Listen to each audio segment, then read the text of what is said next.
Remember how I said last week, like, my den was super clean, and that was, like, empowering my streams? Super messy.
Just writing the posts.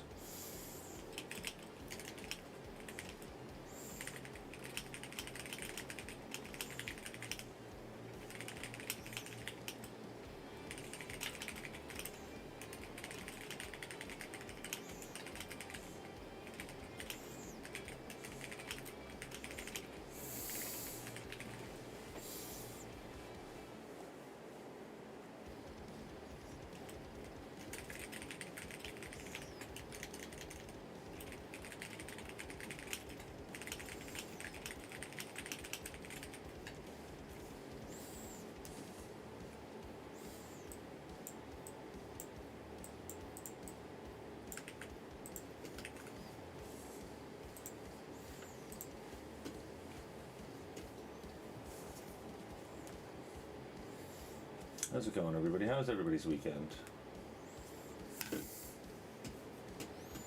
Just posting.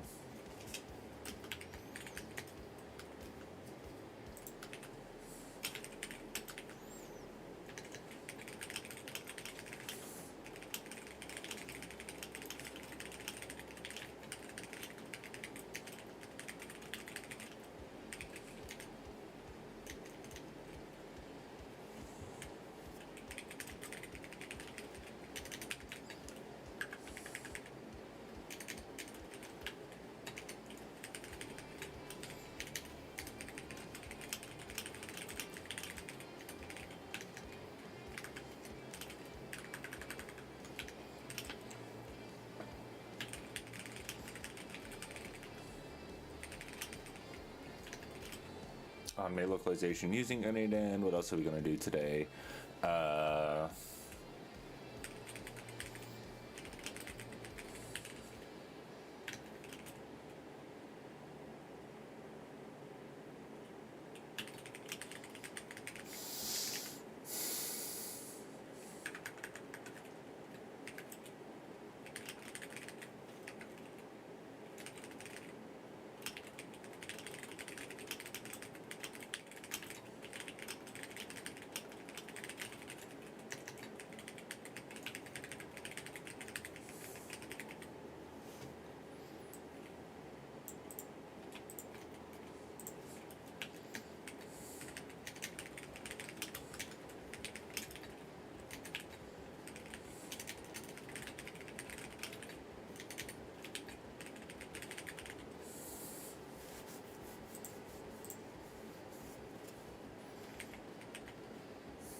All right, there we go.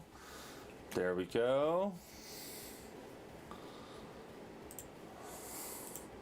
And now I'm just gonna go grab a Coke because this one's empty. I should also probably bring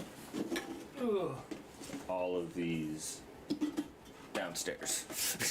I'll be right back. Ugh.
All right, here we are.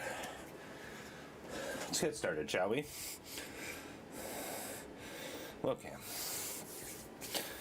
Oh, why is Stream Elements all the way up there? Whatever.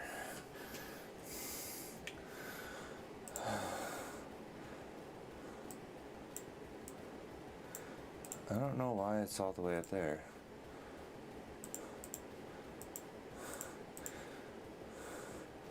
What's going on with that?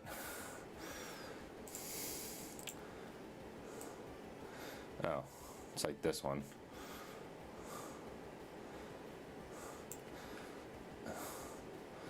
Alright, I don't know why that's not disappearing, but why is that not disappearing? Compact clean. How?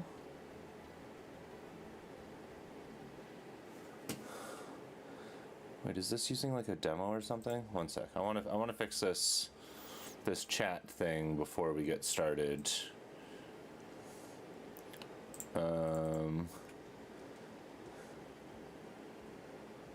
do I align right? Dark mode, transparent, text flow, emoji, align bottom. What if I do like and show time equals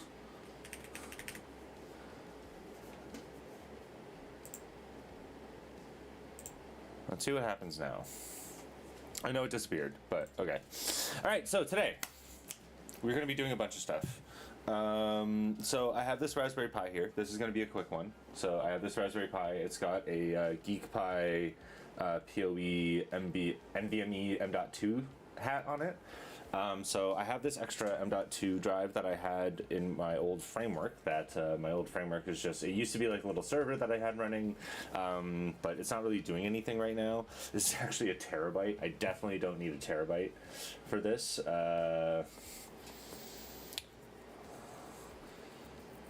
Yeah, I don't think Sarah has a terabyte.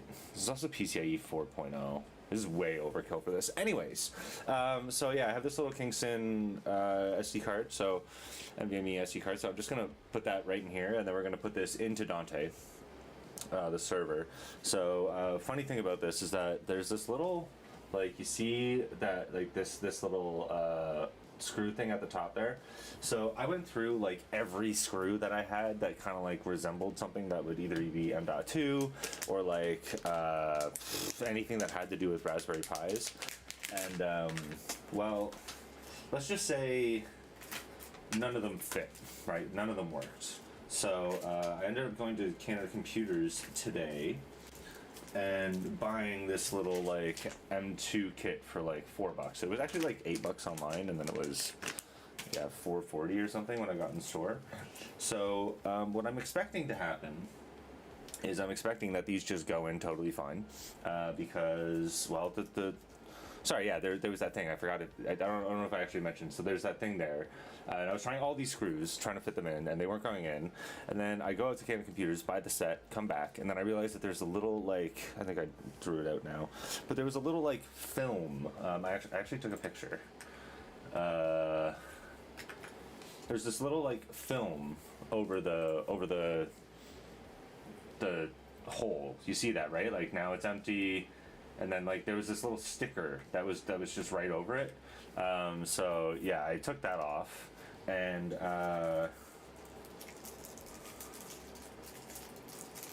yeah, so I took that off, and now I'm hoping that this just kind of screws in totally fine.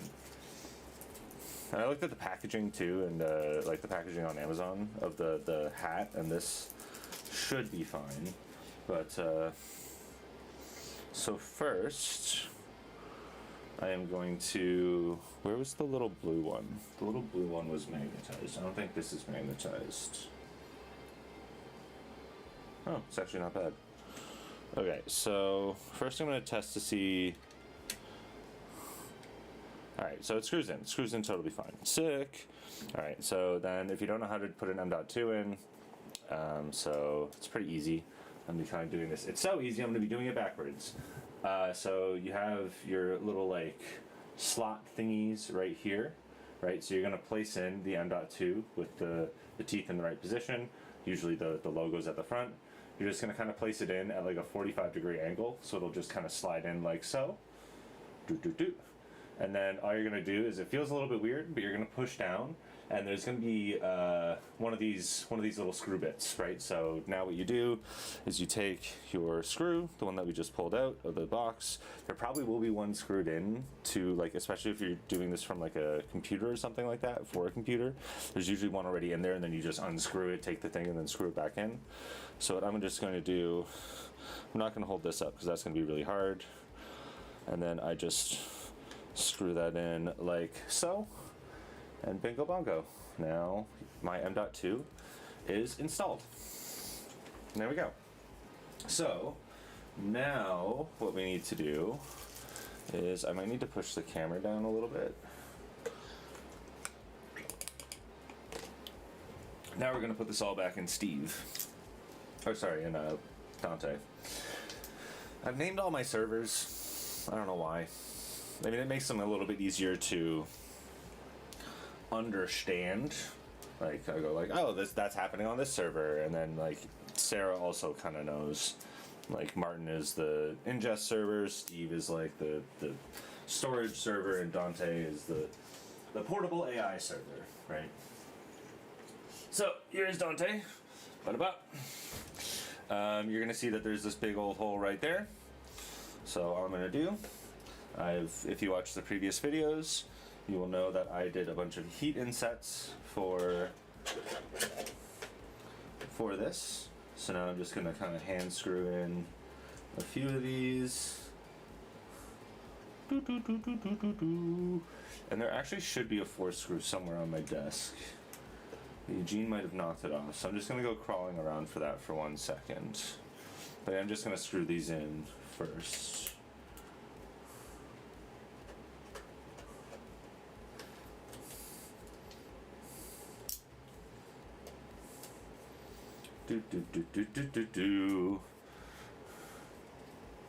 Oh, I meant to install a noise gate today, before today.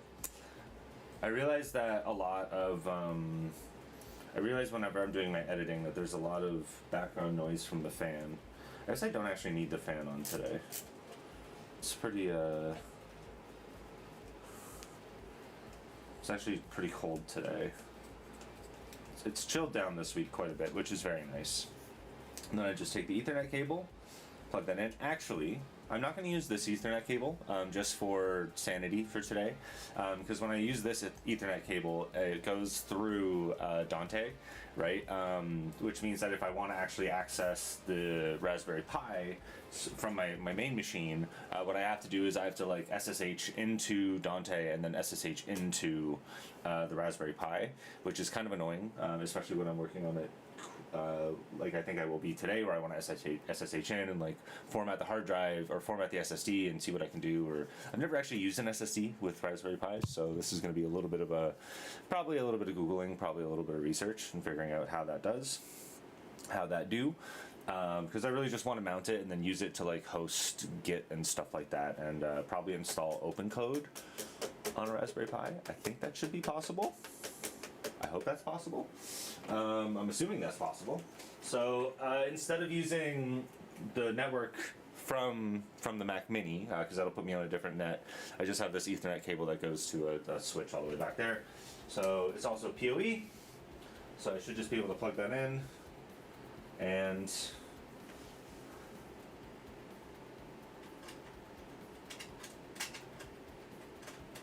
you know what? Maybe this Ethernet is busted. Because that's not powering on, and this is a PoE. I'm gonna go and find another Ethernet. There should be one. I mean, this is my home. There should be one close by. But I might have to...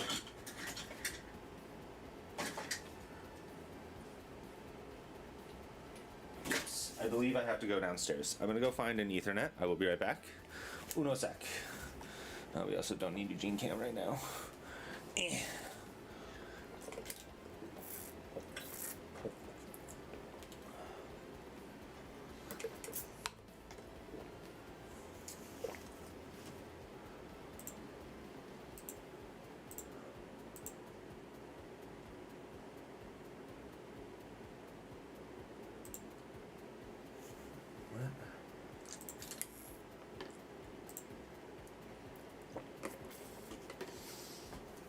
Alright, I'm gonna be right back.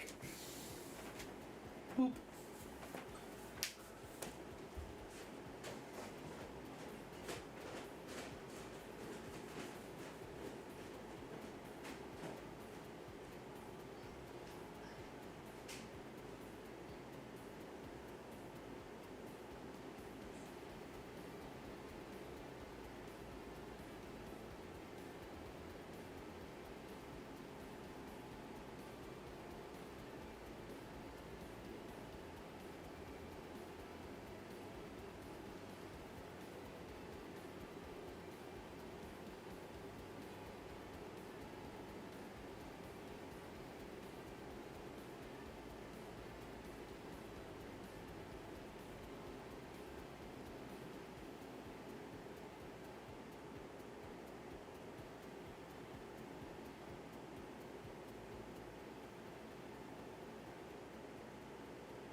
Alright, so back and we are good. So I guess I should be on webcam. The thing I like about, or the thing I was happy, so I'm actually kind of happy that I'm not happy that the Ethernet is broken. I'm happy that, so I have this like Philips Hue hub that's also been busted. It hasn't really been working well. Like I can't connect to it via Home Assistant. I can't connect to it via really anything. So that being busted kinda potentially means that it was actually the Ethernet cable and not the actual thing itself, which is nice. I prefer when things are not broken. So what I will need to do is I will need to move Dante over here because this Ethernet is significantly shorter.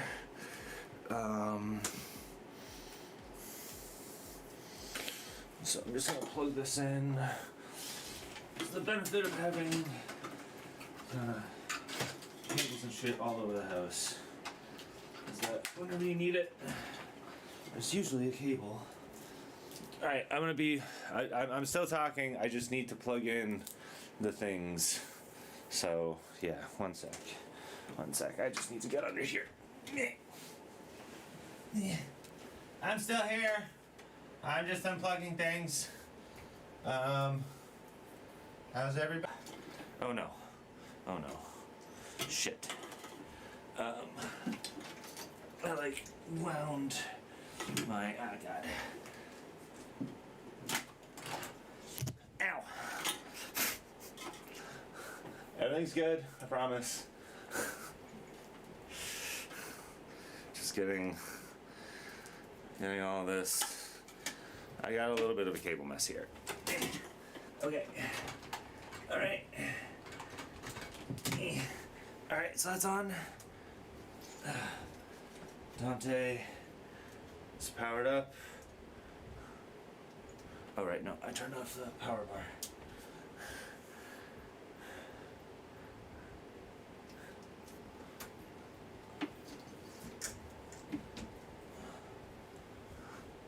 No, that's not good. I'm just gonna put you down like so. Alright.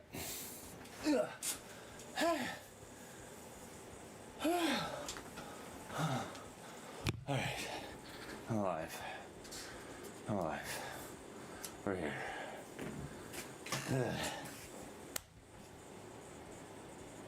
We did it. Now what we do. I already got that open. Disk can go away. Oh, I didn't actually have Android Studio open.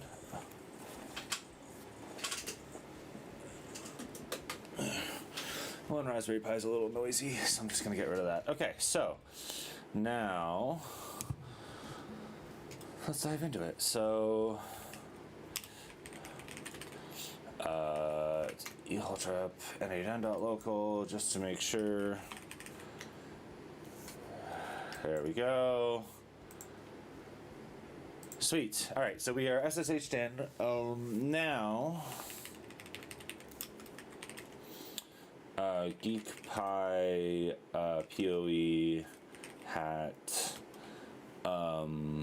use NVMe drive. That's really what I want, right?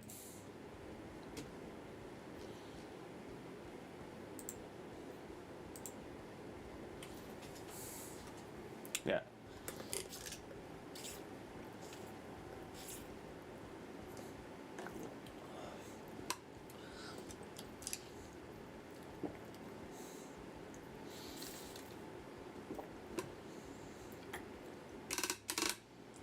CC, only power LEDs on board, no separate.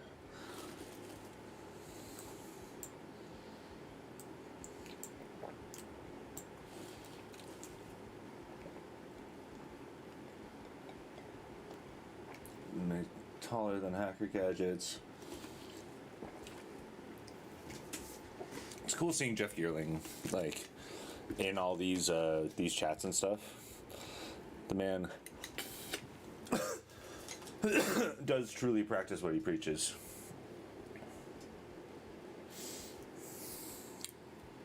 He truly does.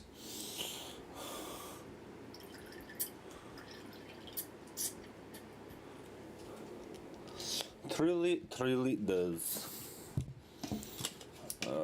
Just adding a little flavor. Okay, so how do I get this PoE hat working?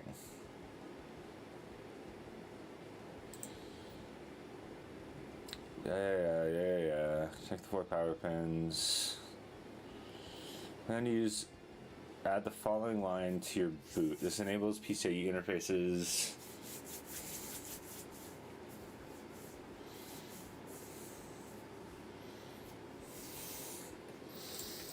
Okay.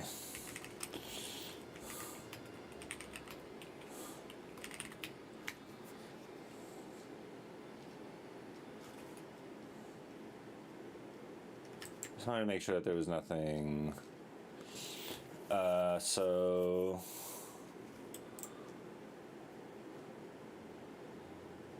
PCIe EX.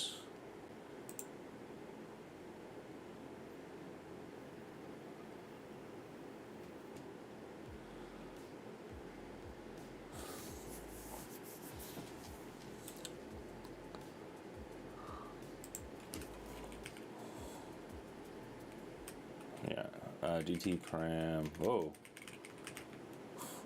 I'm not gonna use. Okay, yeah. If we're gonna do that, we're just gonna go full. I just installed a GeekPi PoE plus NVMe hat on my Pi 5. Walk me through setting up the hat. I currently have the OS installed on an SD card. I am. Do I want to move everything over to the? Only things installed are N8N via Docker and Cloudflare via Docker. Let's see if we can actually access the hat itself. Okay, so we can access the hat.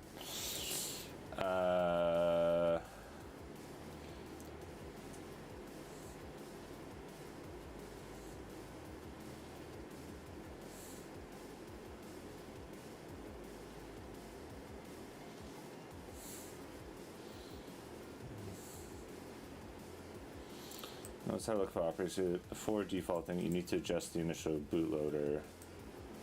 PCIe probe tells the Pi to try booting from the NVMe. Falling back to the SD card. Clone the SD card. Okay, this is what I really wanted to know. Okay, sick.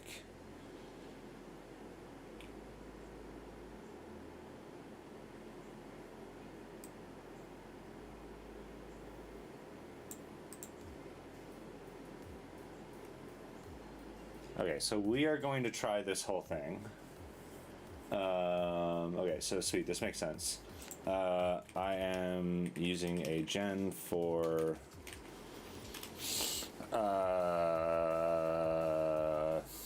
NVMe drive. Will that be an issue? Yeah, okay. That's fine. I'll still hit the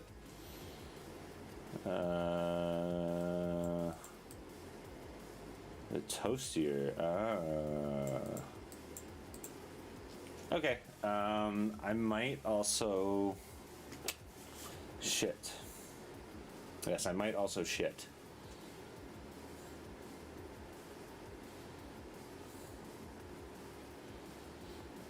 Wonder what Sarah has, because Sarah might have. Let me check with her.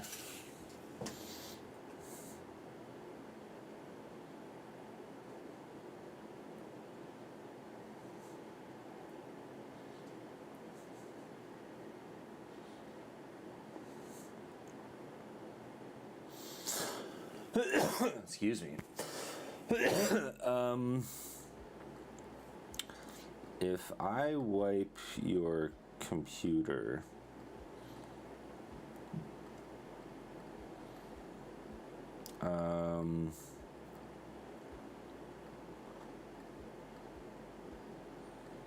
well, because Sarah, I think Sarah has like a 512 or 256 NVMe drive, which is really, no, you know what? I am going to use this for,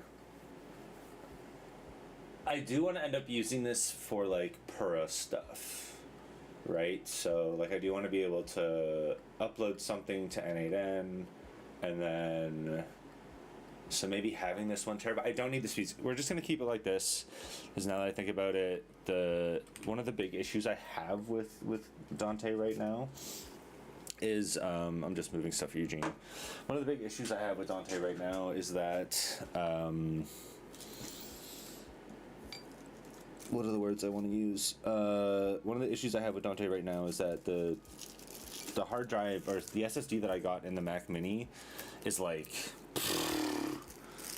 256 or something, maybe 512, right? So I run out of space on it really, really quickly, and when that happens, it really like puts a huge stop on my entire kind of like process, right? Because I have to like find videos to delete and everything. So maybe having 1 terabyte here is not that crazy of a thing. I also want to print. Okay, so before we get started, what I want to do.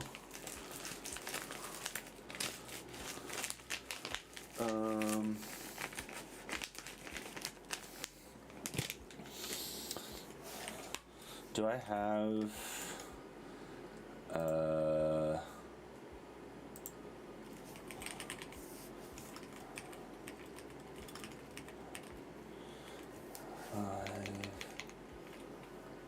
where are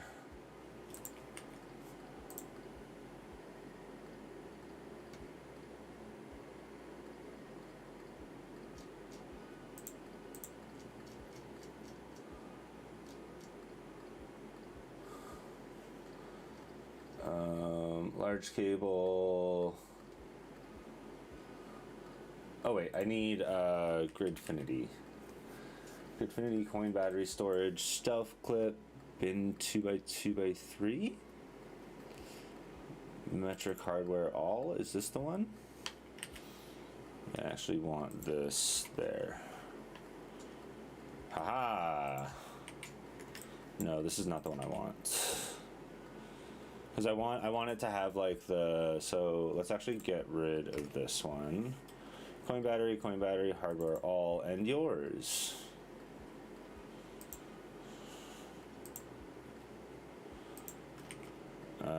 No, not what I want.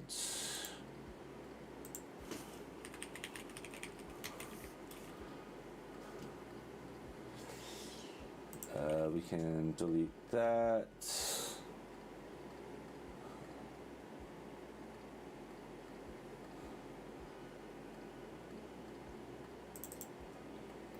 Gridfinity bin 2x2x3.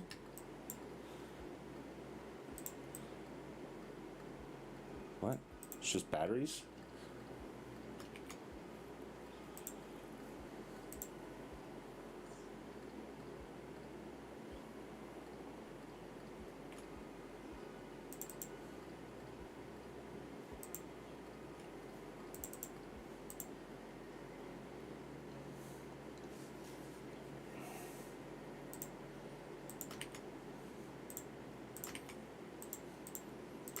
See if I can find it on my phone.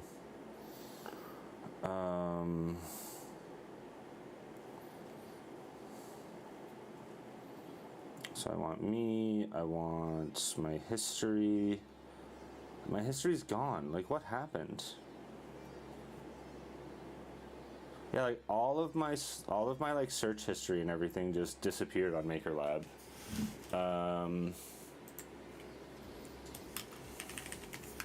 I definitely got it from MakerWorld. Gridfinity buckets.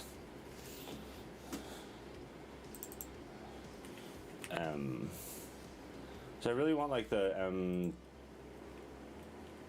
or M4, yeah.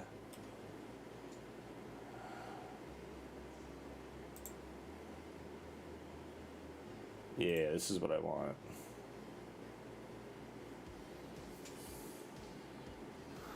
I just hope they're the right size, right? So, oops, that's not the downloads I want. That's the downloads I want.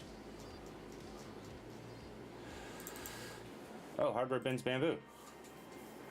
Aha, I already had this one, so this might be the right one.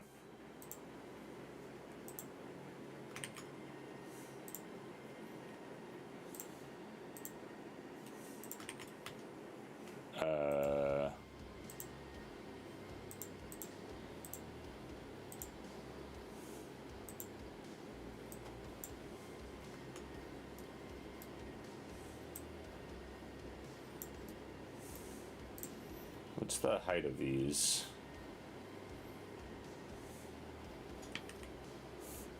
They are 41. Oh no, they're like the same size. They're the same high as they are tall. Yeah, so these are the smaller ones. These are the smaller ones. I don't want these. But now what I can do is I can search for hardware, and that was 3 months ago.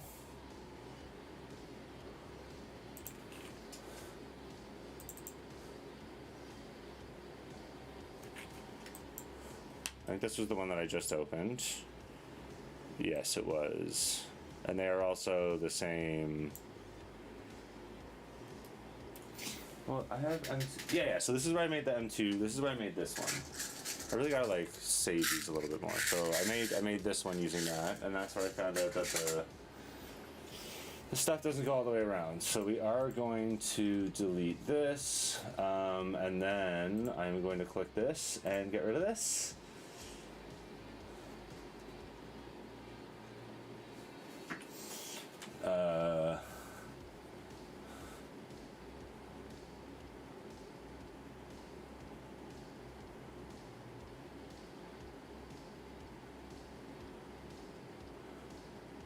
Text plus canvas, minimal alert maker.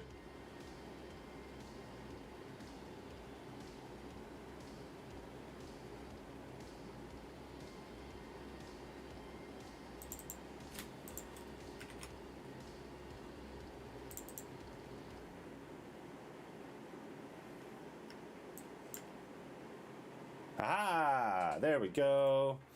Found it. We are going to copy this, and we are going to what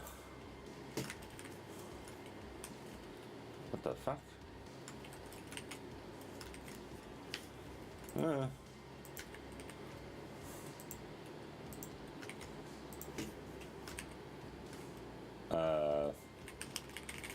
Let's make 3D prints.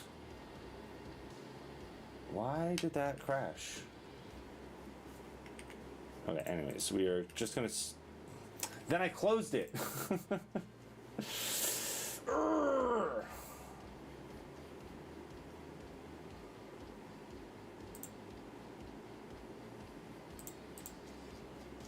Did I just modify that thing?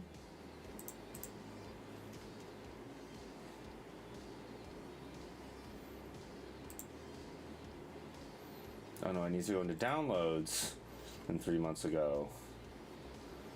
Sorry, this is incredible stuff. What was it? M3 magnets. So we're gonna copy this. We're gonna go to home. We're gonna go to 3D prints. Okay, and we have it saved there. All right, sick. So we got this. We're gonna close this. No, discard. Close this. Discard. And then we are going to go here. I am going to make a new plate. Do I want to make 2? I should probably make 2. I also need to change the colors downstairs. What color should Raspberry Pi be? It should be red, but I already have red, so maybe yellow? Yellow?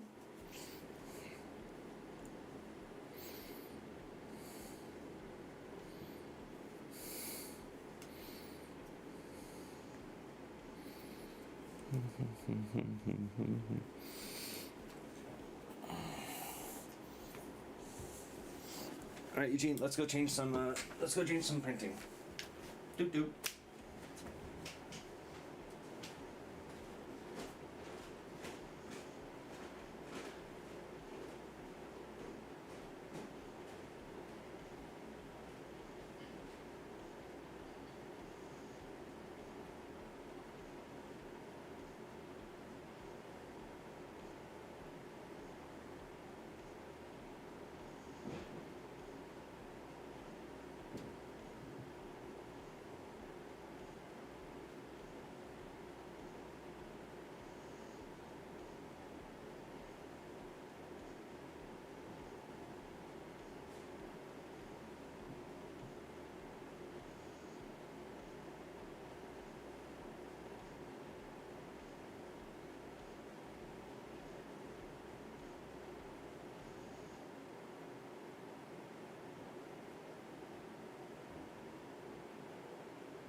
The dumbass is trying to get fed again, as per usual. Okay, so we have this. We're going to.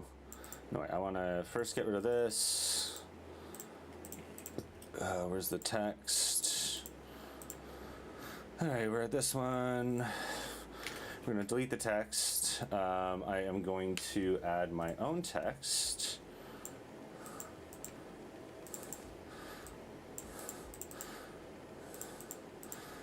What the fuck? Okay, I did this in Bamboo Studio before. Okay, so I want to move this. No, and then I want to. Oh wait, it is text, so I want to turn it into Bungee just because that's my favorite text. It really isn't. It's just that's the DPAL. Why is this?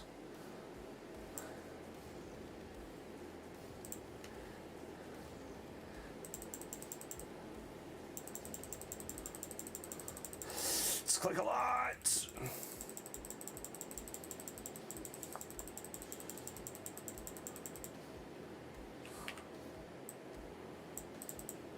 Oh, I also want to. Oh, I should have done this first. I want to change this to be M2 M.2 screws, just to be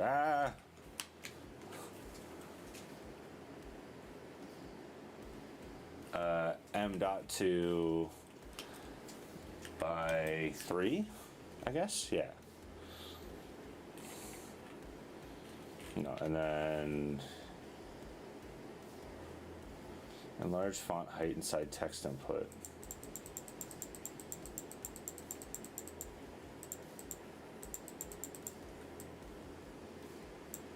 Why?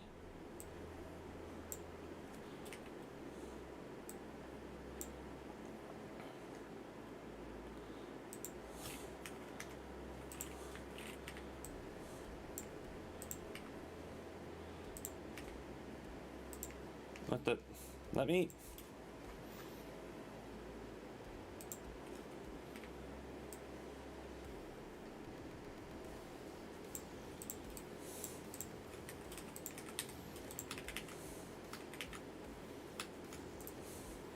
And then we clone. And then in this one, we do. I don't want to move it. We do. Fuck! M.2 mounts.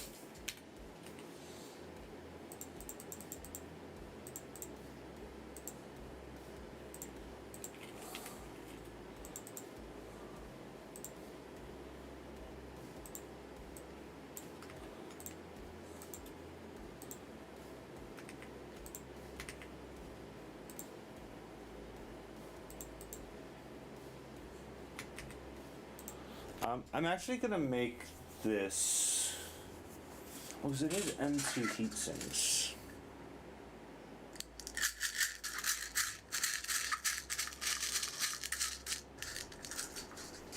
We gotta get rid of the dot. M2 by 3.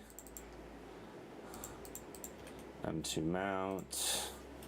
Yeah, and then we'll just go with the standard. Yeah, so we'll print, and then we have gray, and we have blue, and then we send it. Send it.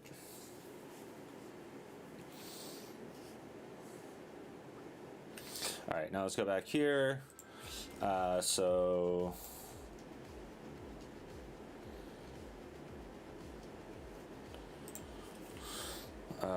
PCIe X1, oops,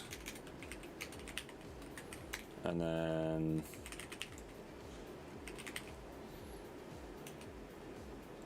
EX1 gen equals 3.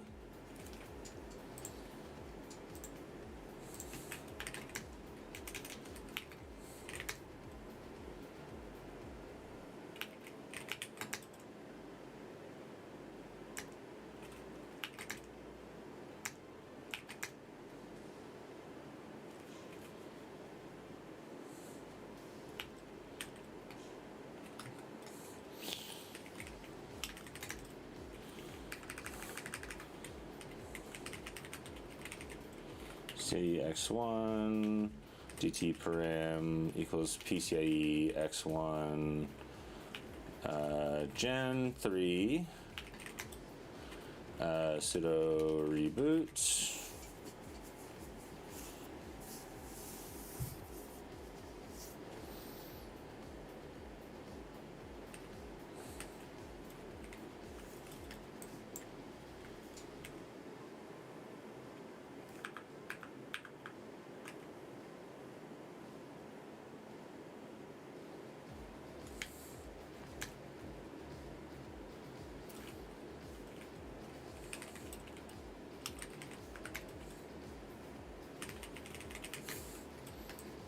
All right, so now we just have to, yes, LSB okay.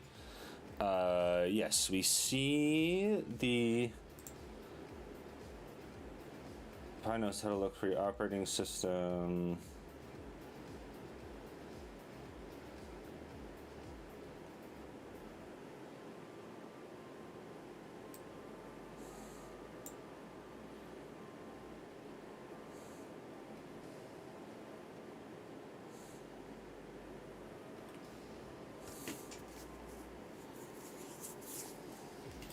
What is RPI clone?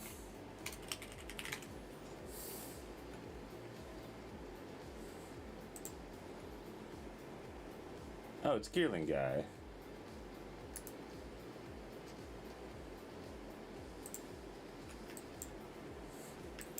Let's take a look at it from the source, shall we? Shall scrap the clone running Raspberry Pi's SD card or USB disk, the destination disk, which will be bootable.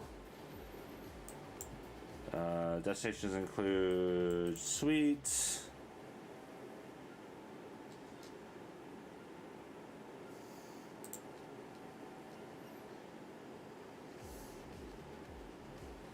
how is it telling me to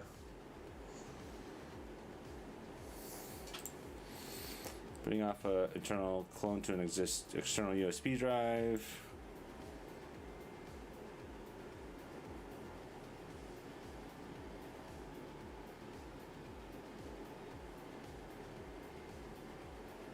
Oh, so it's just a script. All right, sick.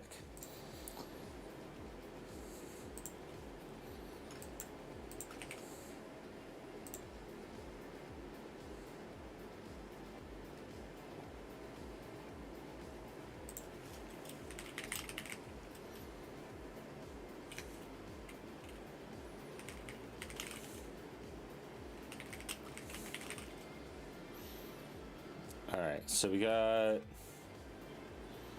those.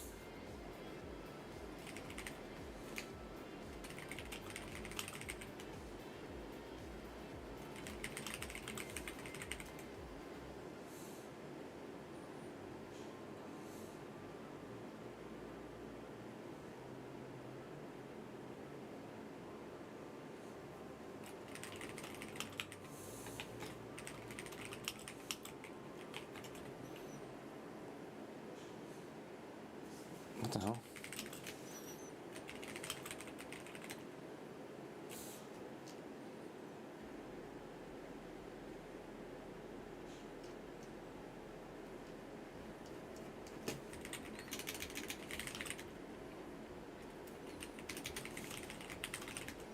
Sudo docker stop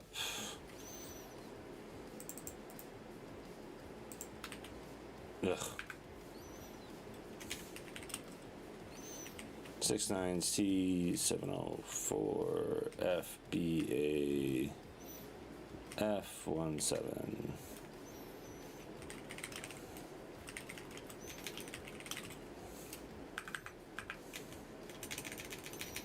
673 A626 ED6.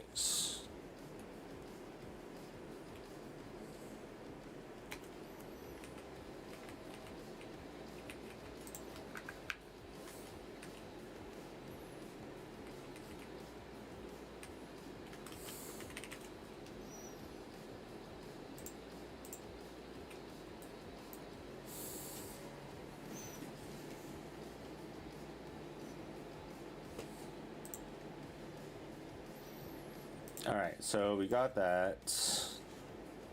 I am just going to, wait, no, I'm just gonna copy this. And now I am going to, I closed it. Ah, that's what happened. RPI clone. So how do I do this?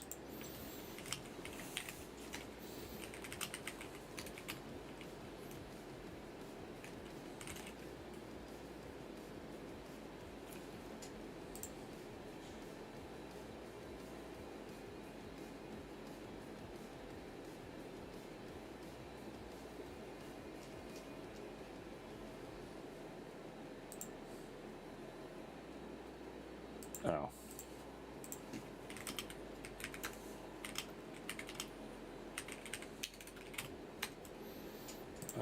Let's copy this.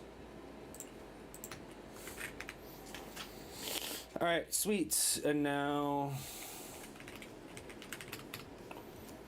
RPI clone.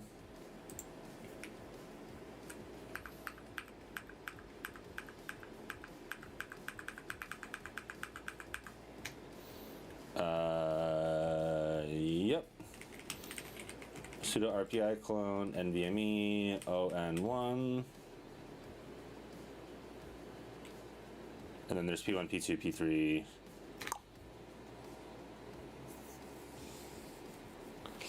Petition, source use, destination space. -F.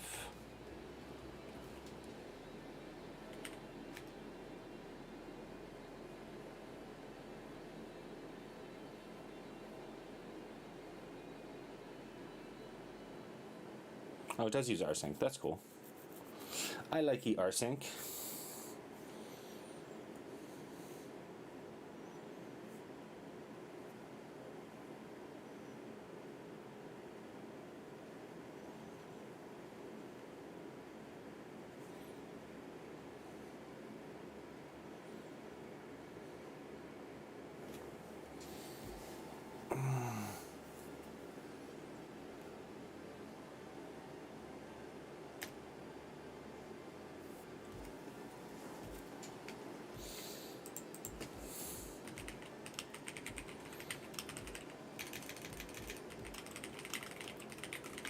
I don't see anything about formatting.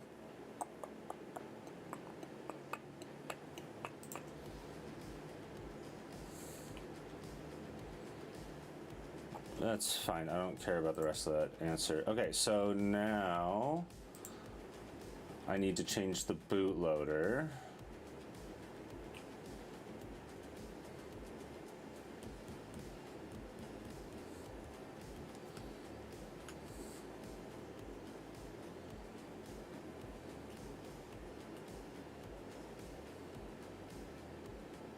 Non-hat plus adapter.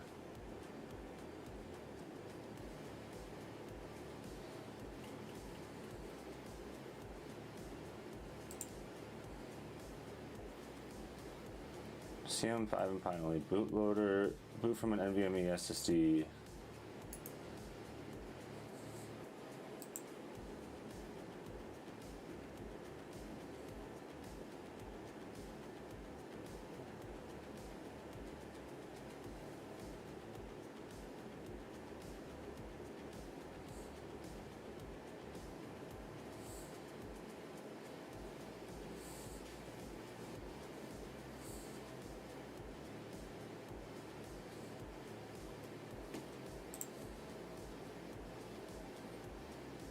Lowercase label.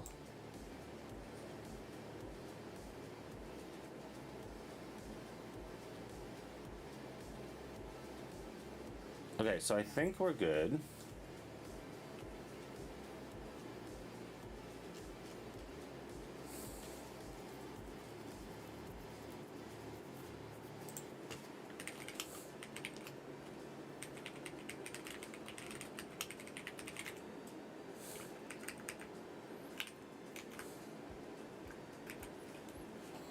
6?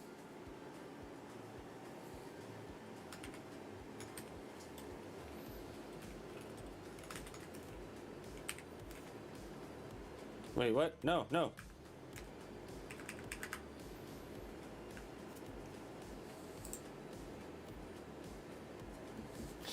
Read the documentation for now. Pertinent bit is a 6 at the end. Try NVMe first, followed by...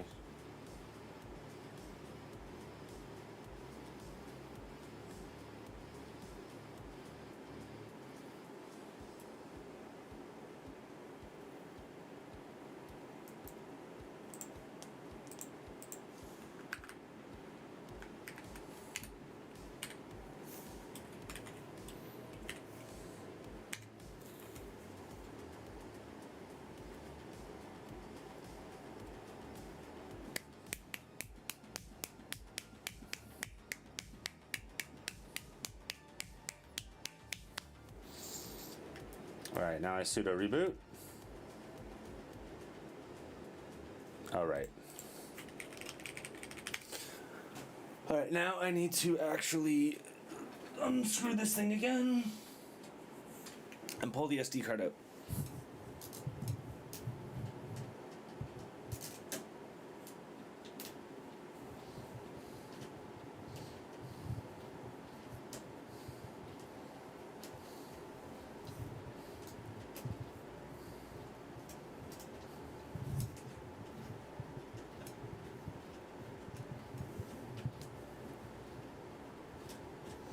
I actually have an extra PoE switch downstairs. What I should do is mount it on the back of my desk or something and just have a little Ethernet cable that I can just plug things directly into. That's what I should be doing right now.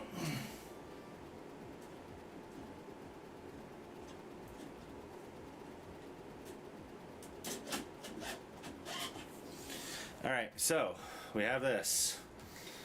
Now we remove, do as I say, not as I do. I'm going to use pliers to remove the SD card. So the SD card is still saved, right? Like everything on the SD card is still there. So I'm not too worried about this. I think it should work before screwing it in. I'm just going to plug it in and make sure that this boots.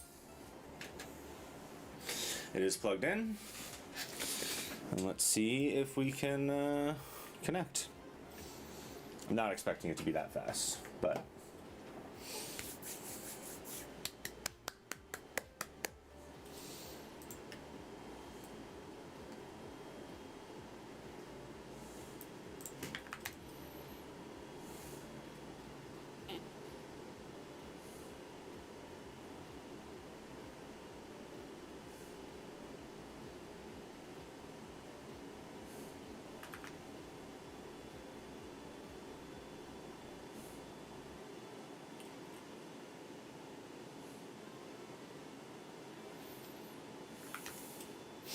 Okay, it's not booting. That's not good.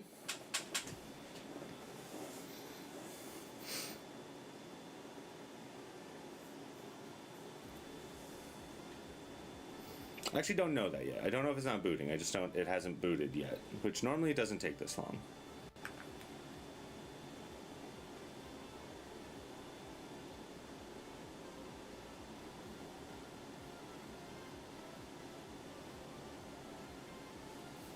Cannot resolve hostname. Do I see a Raspberry Pi on the network?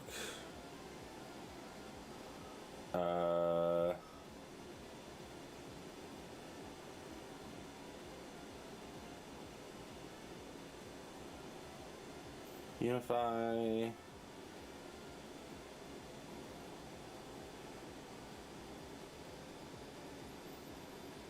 I do see N8N here.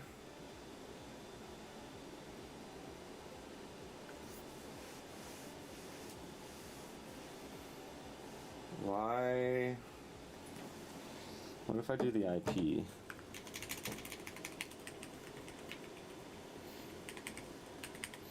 Into O.99.26.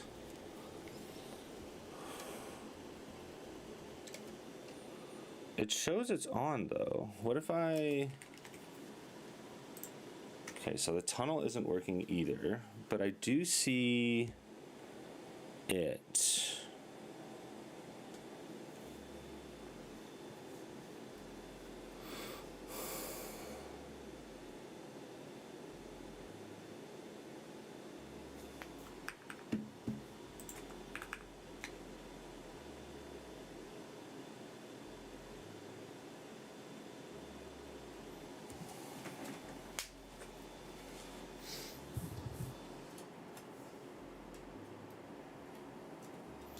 I'm putting the SD card back in. So it'll try and boot from the NVMe.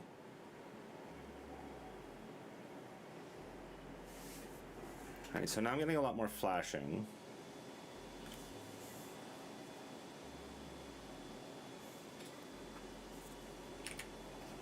How's this going?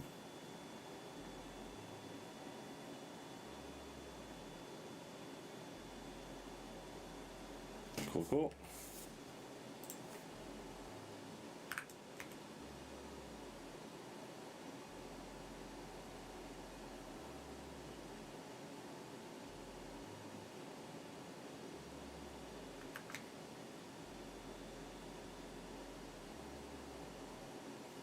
All right, so now I'm just not connecting.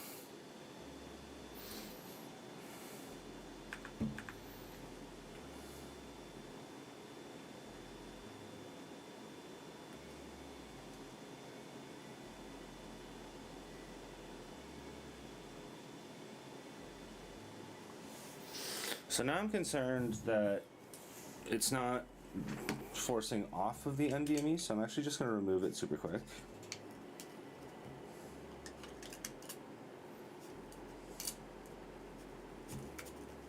Take that, and take that. Now it should boot off of the SD card again. Because the other option is I can just back up my config.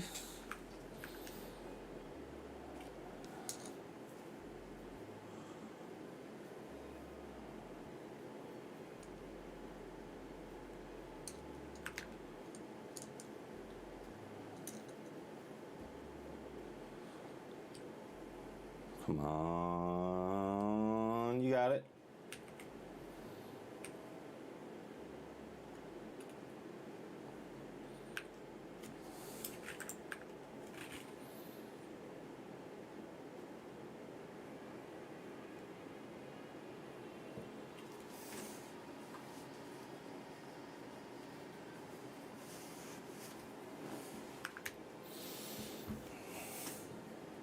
Did I kill it?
Oh wait, no, I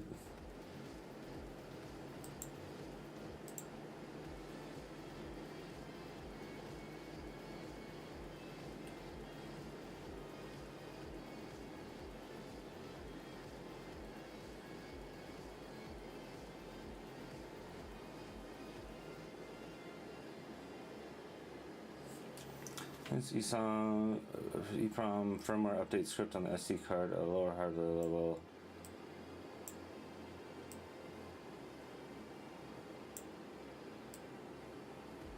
Okay, so I can fix this.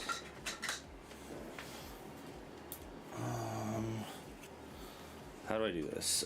So take your micro SD card to another computer using a card reader. Sick.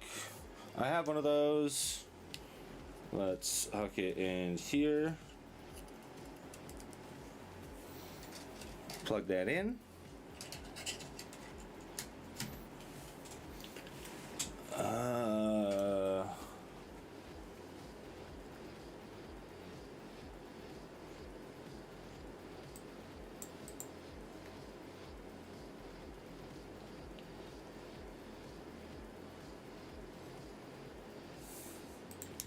What if I don't want to wipe the Docker setup? The Docker setup is on the NVMe drive, hopefully.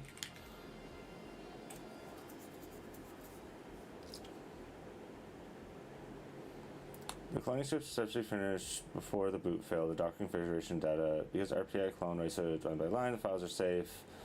Create a dummy SD card computer format to simple FAT32 system. Once finished, open up this card. You'll see import the BCIe and boot instructions. Use the card to wake up the Pi.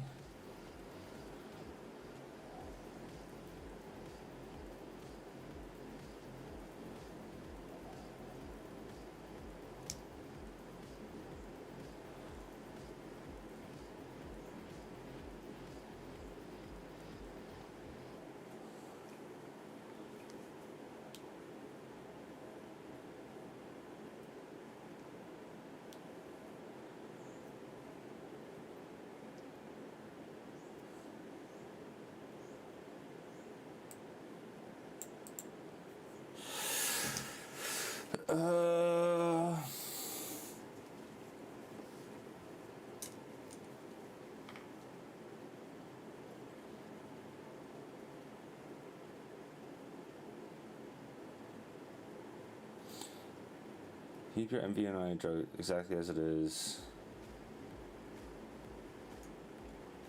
I don't think I have an extra PCIe or SD card is the problem. This is what it's telling me to. Okay, so I don't have an extra SD card. So it still should exist on the Pi.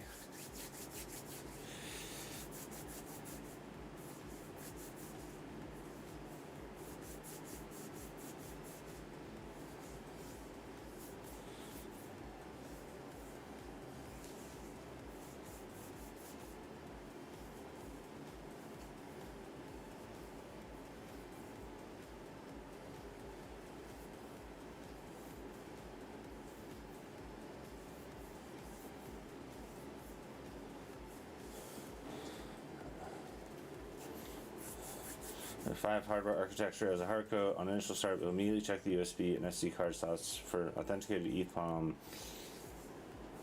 Okay, so I can do this with the USB. I have a USB right here. I have no idea what's on it. So we're going to take this out. We're going to put this in.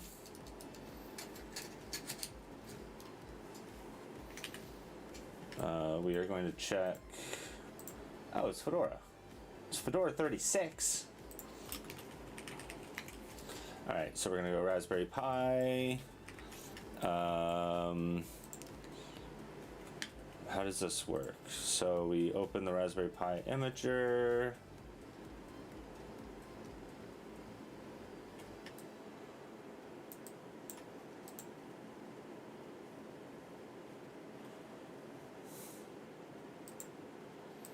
Pi 5. Choose OS. Misc utility. Start factory desalts.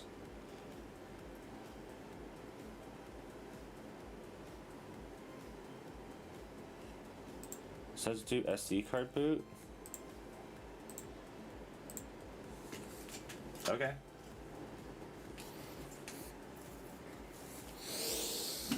Kill that drive.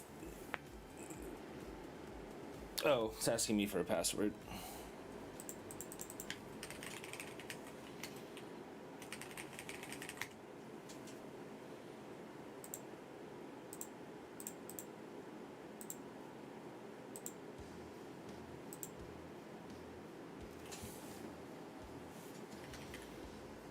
Can I like format it? Erase Pi boot thingy. Boot thing.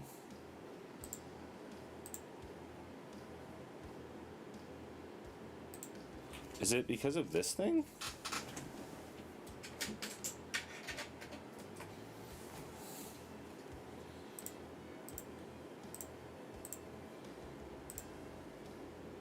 Yeah, it was because I had it plugged into external. It's like it's a thing going through a hub that goes through a hub. So I guess like that's kind of fair.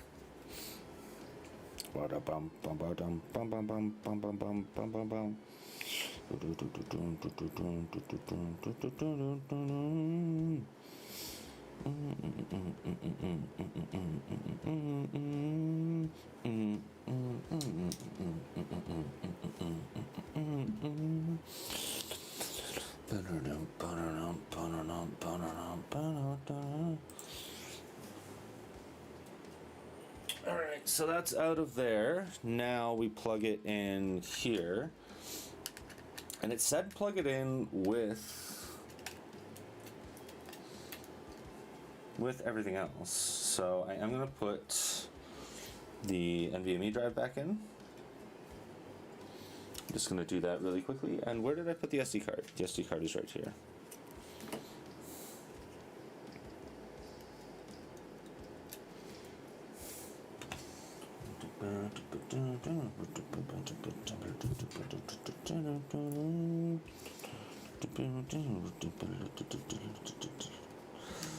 If anybody has any recommendations for royalty-free metal music, I would love them. Because I'm going insane listening to this album over and over again.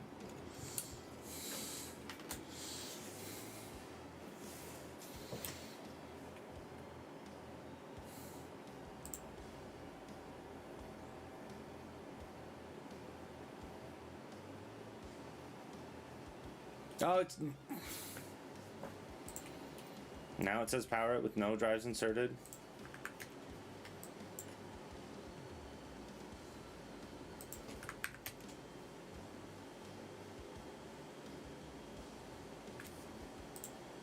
Ugh. I misunderstood. I should keep reading. That's how things work, right? Just read more. So we'll pull the Kingston drive out. Whoa. Remember to take the other things off first before flipping things upside down. Pull that out. Now we plug it in. Oh, I really wish this was up on my desk. I need it to be like 2 feet longer. Plug that in.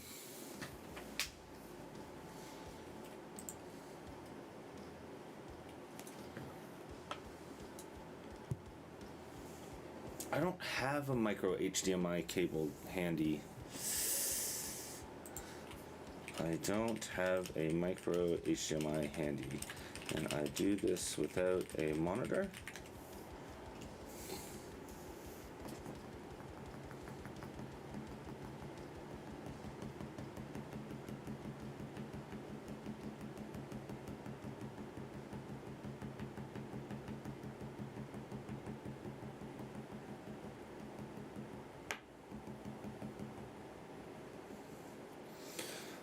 Multiply the text recovery script. The LED will begin flashing green rapidly. I already missed it. 4, 5, signal success. For roughly 10 seconds, the pattern will change. It'll switch to a steady, slow green blinking, or turn solid green. This means the internal EEPROM firmware.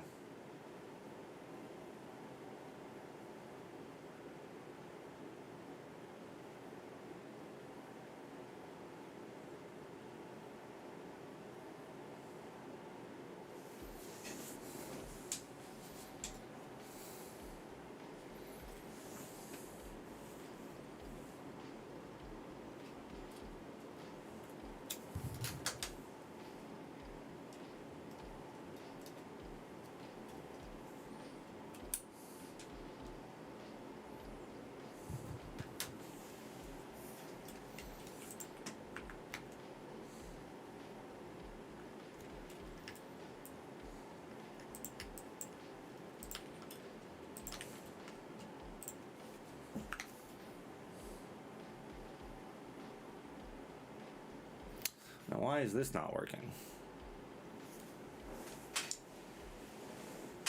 I'm very worried that I royally fucked this up, but it's not the end of the world.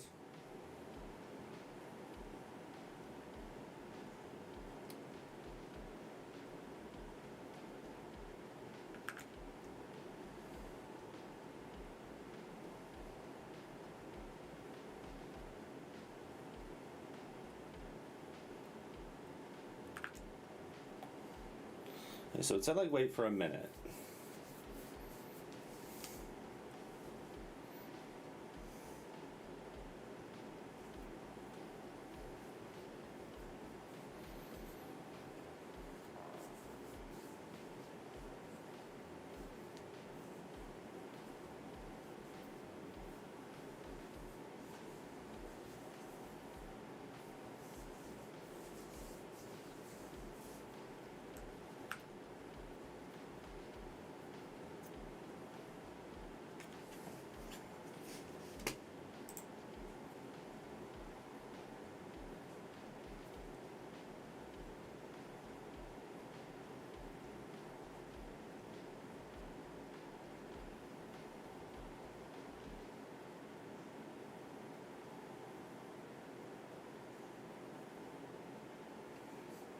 Anything?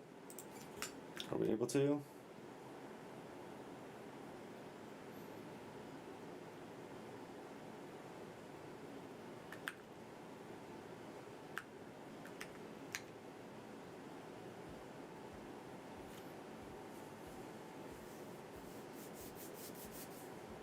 Come on. Alright, we're gonna wait till 47. We're gonna run it again. If that doesn't work, we're going to plug the USB back in. And we're going to redo this.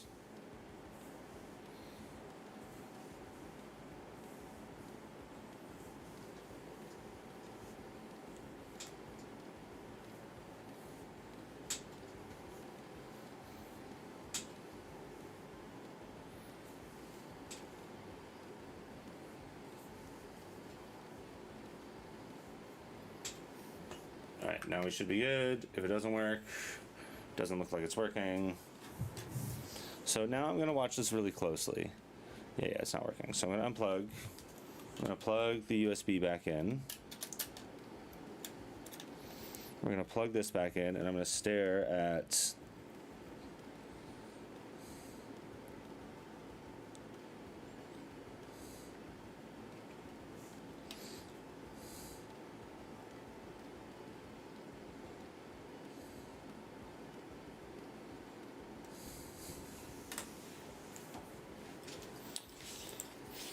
with just the USB plugged in, all I get is a solid green light.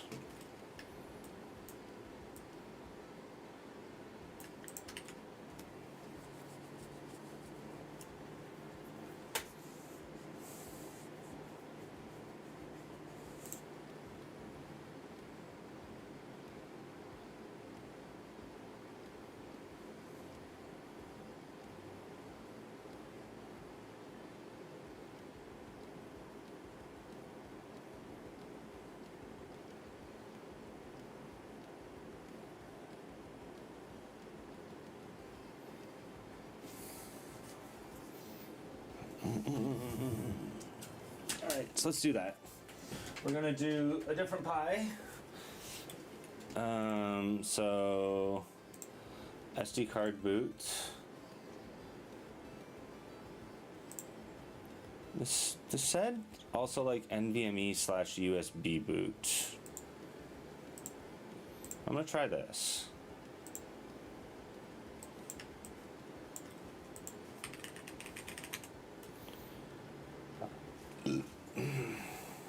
No, I should have powered this off. Oopsie.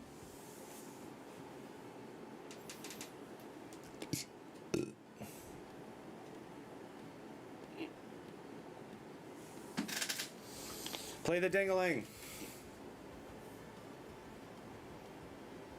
So the reason I'm doing this is also, I guess, like here's a good thing to talk about. So the reason I'm doing this is SD cards are like, they're not bad storage mediums, obviously. Like a lot of systems use them, but they are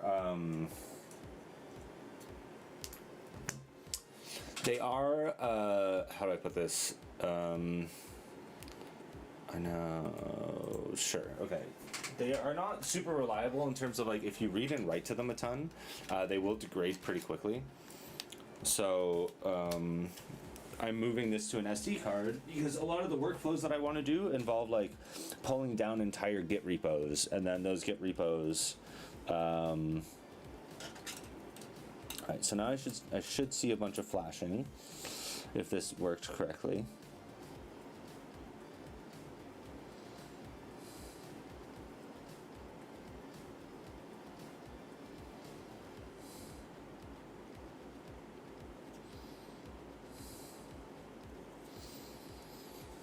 I'm gonna leave it in for a minute. But I also don't see anything happening.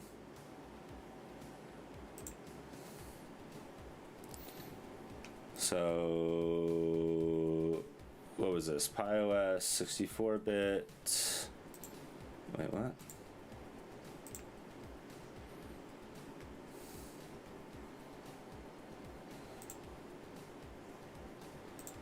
iOS Lite. Yeah, this isn't working. All right, let's try and do this. I'm gonna do PiOS Lite. Install it on this data traveler. Let's see what they are.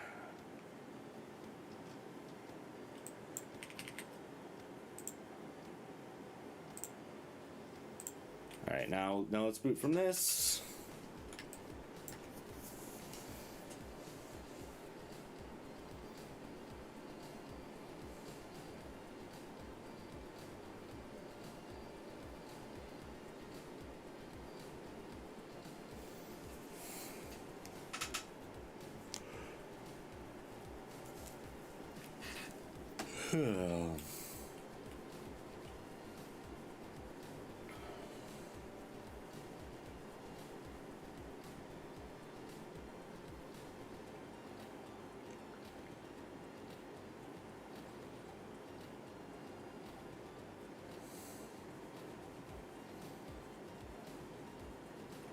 %. Once this is finished, I'm going to take a little break, and we'll be back, hopefully finish this up, and then maybe work on some pipelines if it works.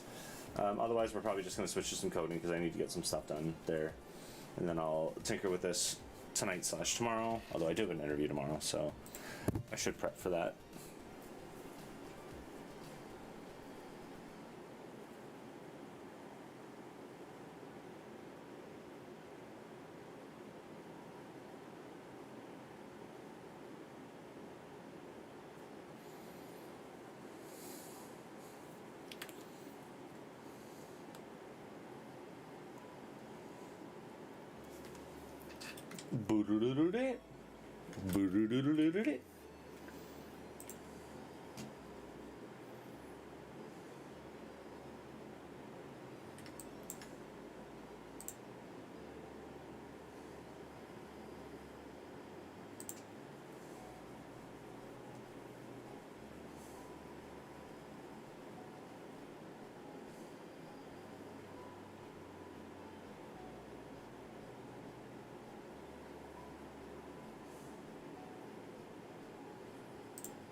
Well.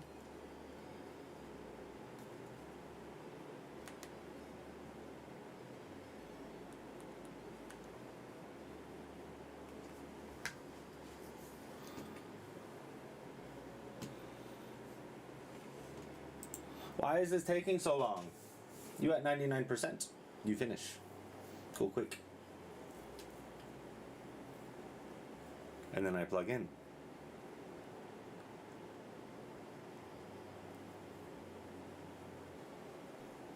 I also kind of really need to pee. Really need to pee. Urinate.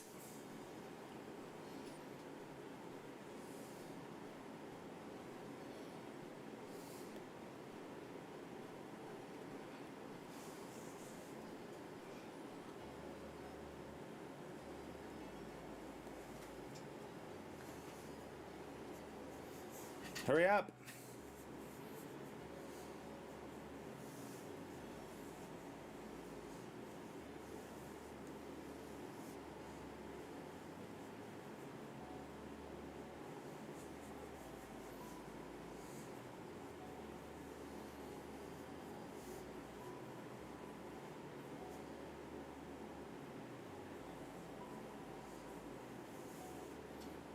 Oh, it says leave the NVMe plugged in. So I might as well just plug that in just in case. Because I guess it's gonna like always try and boot for the NVMe first.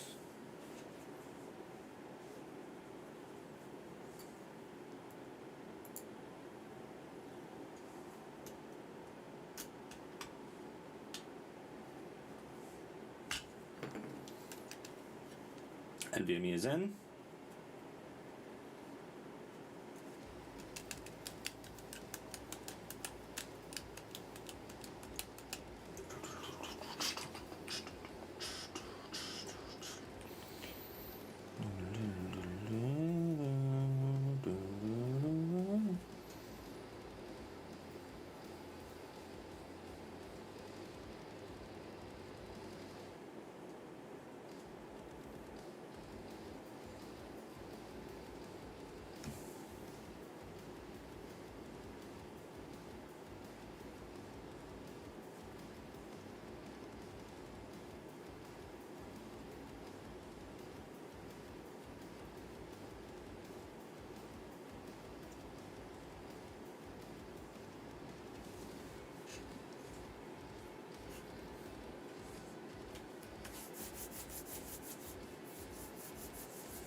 Why is this taking so long?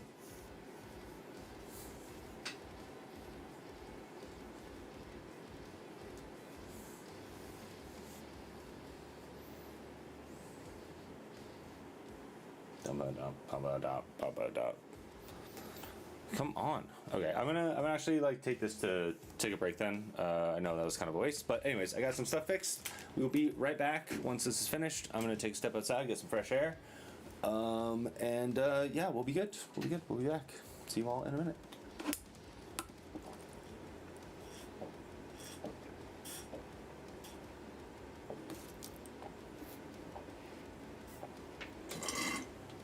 Apparently I was thirsty. Be right back. Woo! Almost on my butt.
Oh no. Ugh. It went blank.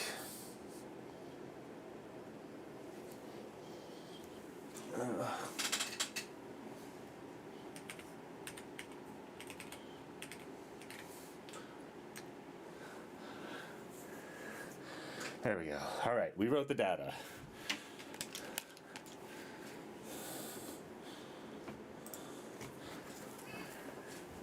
All right, let's try this now.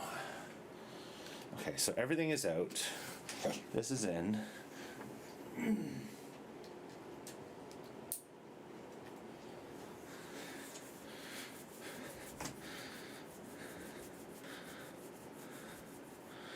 All right, so we do have a bunch of flashing. That's probably good.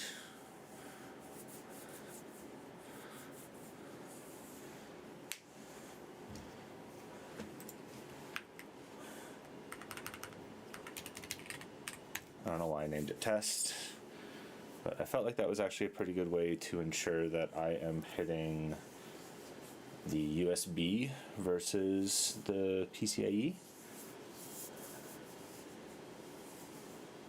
Because honestly, there is a chance that this also just starts working. So I just run it through enough things, but alright, so N8N still isn't working. Let's try test again. Hey dude. Oh, do I have stuff in your spot? Here, I'll move that stuff.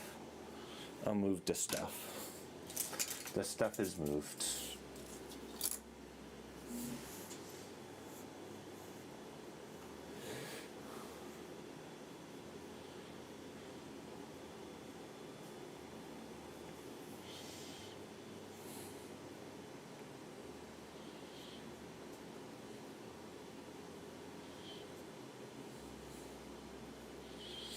See, the thing I don't understand though is even if I reinstall the software,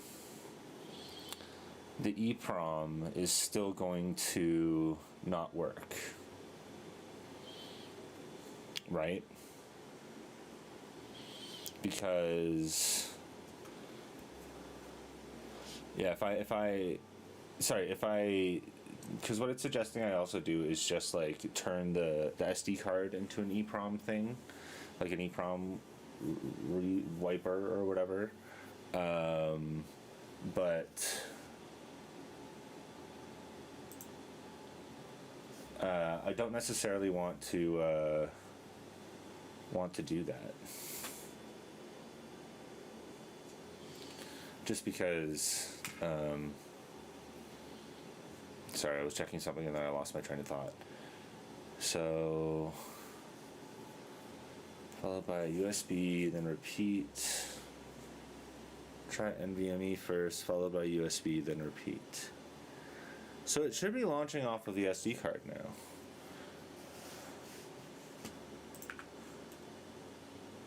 So what's available on my network?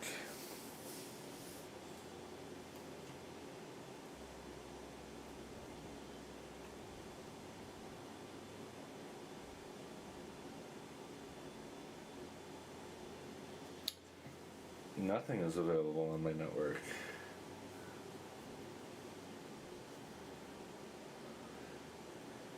I don't see.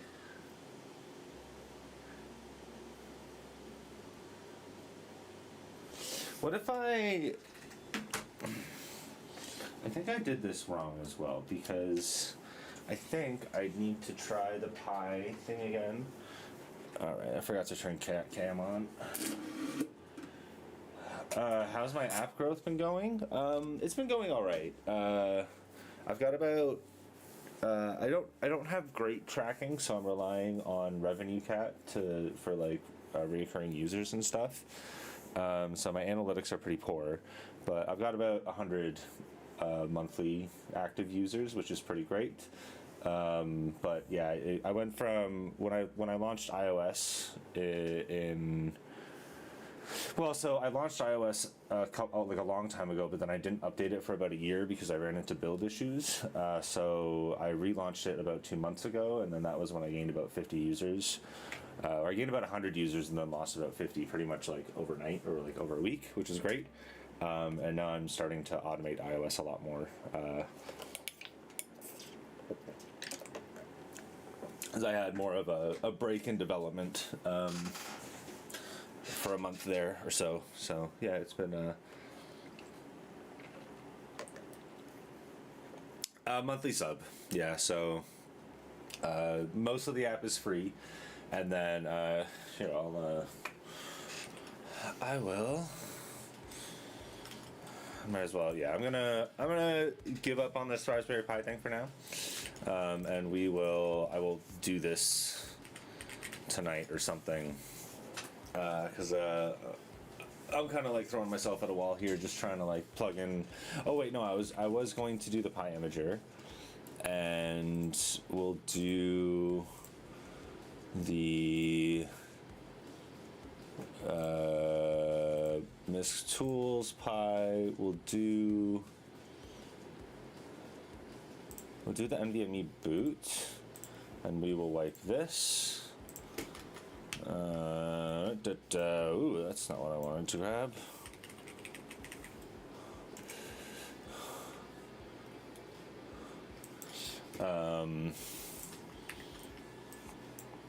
So we will just try that over there.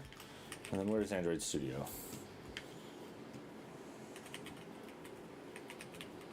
Ah, here it is. I don't know why I didn't switch over to that. But yeah, so the app is mostly free, and then the way that it works is, so everything's local in the application. There's no yeah, they're distributed across both platforms. I know I have about 40 Android users, so I'm mostly actually iOS. So I should be focusing more on iOS, to be honest. I am just not an iOS user, so I don't. It's never really been a priority for me, but yeah. And then the model is basically, so everything about this app is local. There's no server anywhere, which is why I don't have great analytics. The only analytics I have are the ones that I've set up through PostHog, which is really just, and then I have to enable.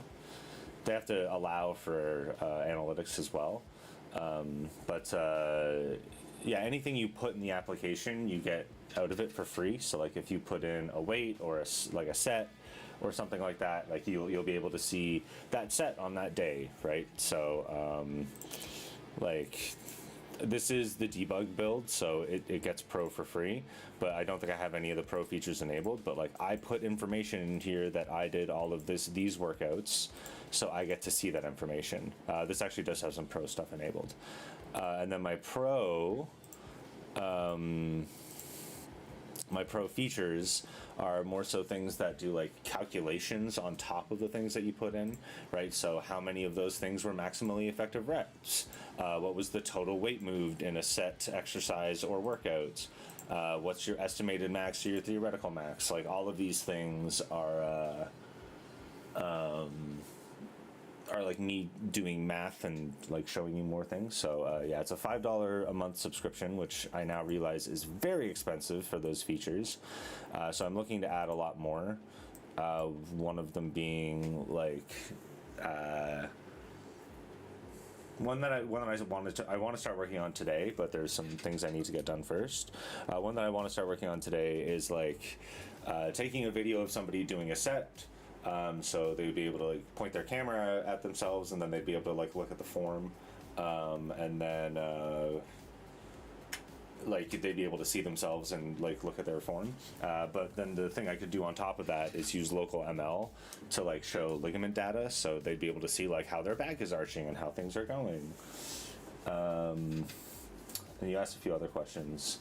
Any form of advertising or just rely on organic growth? I do have a little bit of local advertising. I don't have any like actual, like I don't use AdMob or anything like that to advertise. Like I go to a gym and I've advertised in the gym, and most of my most of the users, I assume, are people in the gym that I go to, are in the gym that I go to, because I do get feedback from them, from a handful of them quite often. And then, yeah, I've been posting like posters all over town, like I'm a local band or something like that. So not a ton of advertising, and like I've done like posting on LinkedIn. This, I guess, is also what I kind of consider advertising. Any reason for local storage versus remotes? It's always just kind of been a philosophy of mine, right? Like, if I can do local storage, I will, and I will only use remote storage when I need to. Like, and when I need to, I mean like when the feature requires it, right? I don't want to take the responsibility of storing this information on a server somewhere, and it's just you know, I like the added challenge of like, how can I do all of this locally?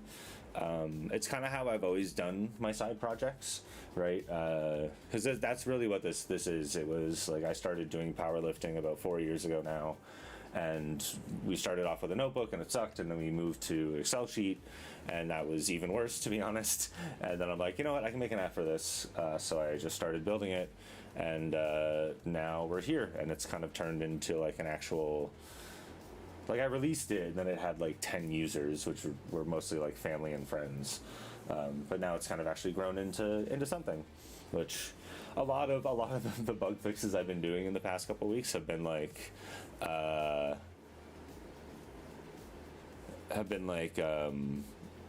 I built a backup and restore feature because I wanted to be able to back up my database, because like I was doing so much development so quickly, I was breaking the database all the time. So I wanted to like back up and restore information, or like if I backed it up and then restored it and it broke, I could like fix the JSON, and like then I'd be good, right? So that was kind of, and it was like really poorly made because I just like slapped it together, and then that ended up taking like a ton of stuff. Trying to do both local and remote, but syncing is kind of difficult. Covering sync failed, no web. Oh yeah, that's really difficult. One job that I had a while ago was I had to build it was like a in-store grocery shopping application, right? So you would like walk through the grocery store and like scan things with your phone, and then when you walked up to the till, they would just scan like the barcode on your phone, and then it would like fill their POS with all the stuff that you bought. It was really fun, but yeah, we found out that like networks in giant concrete grocery stores are really bad, like really bad. So we had to deal a lot with like, we ended up building like a heartbeat and stuff. It was a really fun challenge. I think that entire feature has been deleted at this point on the application, because I was told that they removed the heartbeat from the app, and I don't know. I mean, yeah, I don't know. So we'll see. But how long did I work on this pro before launching? So I launched it in beta pretty much immediately, right? Because that's how I like to. That's how I ended up just like sharing it with friends and family and stuff, right? I just launched it to beta, and then I shared the links with them, and then it was just private to anybody else, and then I would just push builds there. And by immediately, I meant like once I had a relatively functioning POC, and it was mostly like me sharing it with my partner and like my brother-in-law. But I think I worked on it for about a year before I launched it. Yeah, and it has changed significantly. Like, let me see if I can, because there was also one point about I guess actually pretty much exactly a year ago, I hired a designer to do all the branding for the app. I don't really have any of like the original screenshots, but it used to look very different, very different. Yeah, I'd say about a year before I like really kind of dove into it.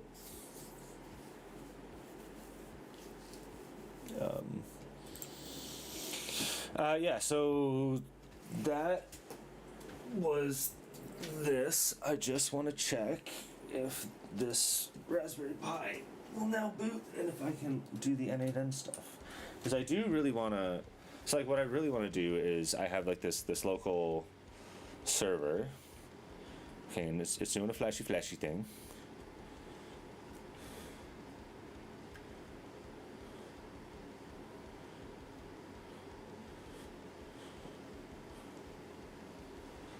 And now it's just like flashing.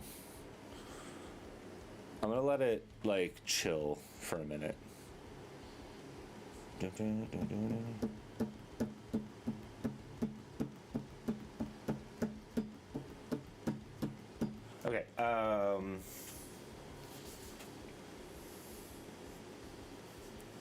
It seems to extend time. Oh yeah. That's 100% what happens. Cause yeah, I also like. I mean, I've been unemployed. I've been working on this, I guess, for about a year. I have like I've had some contracts in the middle there, but so this past year has skyrocketed development. But I mean, I've also been focusing on the stream and whatnot, so that's been fun. But yeah, that always is a problem with projects, right? I mean, especially if you do like any sort of AI coding or anything like that. No judgment if you do. Sorry, I don't even know why I said that. But yeah, if you do that, like it's really easy to start kind of like piling things on. Because that's what I found. Like I tend to, like I use AI a lot in processes, right? So like planning things out, right? Like I'll use it to second guess myself or like help find certain solutions or something like that. Solutions is a bad word, but yeah, there was a while there where I was trying to vibe code a little bit more, right? I'm like, hey, everybody says this is great, like let's do it. And I just got lost in. I ended up just getting lost in like how many things I could do at the same time, and then all the features ended up being shitty. It broke iOS. It also really broke it made iOS unusable. It just like launched to a black screen, and then Android just became really unstable. So then that was kind of like a wake up call to like. For me at least, to like keep doing things the way I'm doing it, and then just use AI to help speed things up in certain ways, right? One thing I really want to get working is using my local server here to do code autocomplete. Okay, that one's probably not gonna work. Can I jump into N8N? The same use cases others, IE chat, vibe code.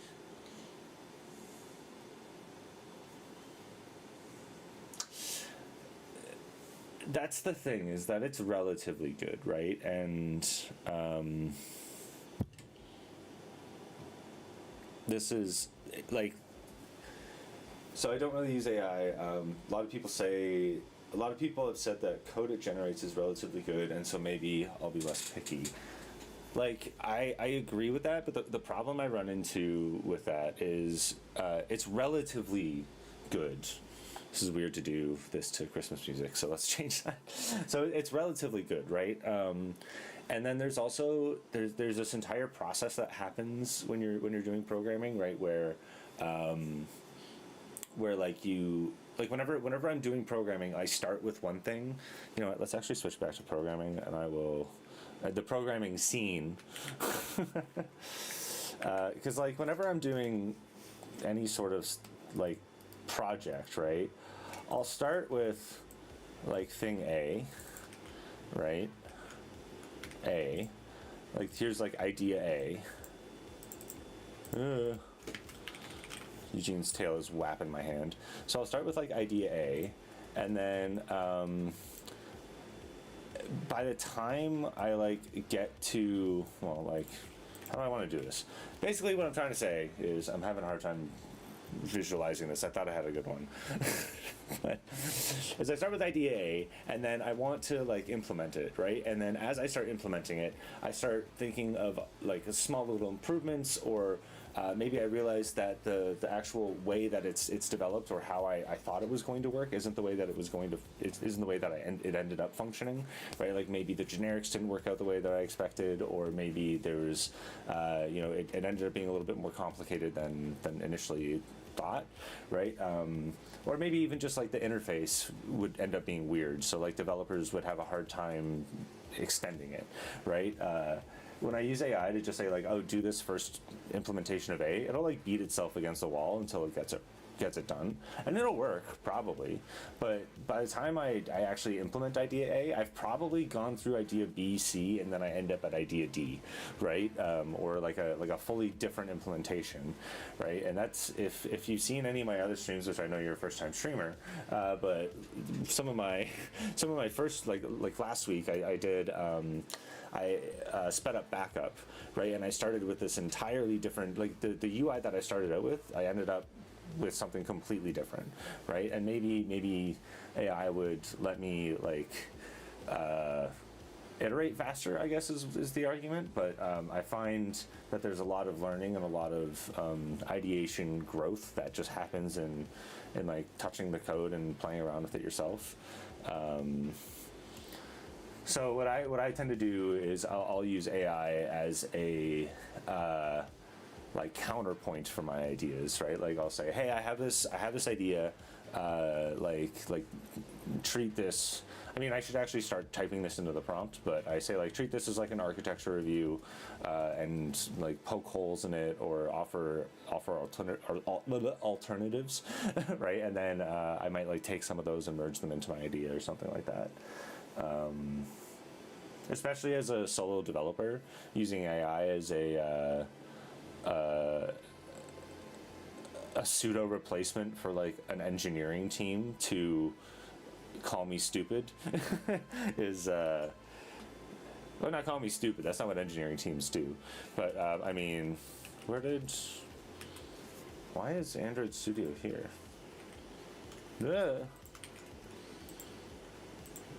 Okay, Eugene is like sitting right where my mouse is.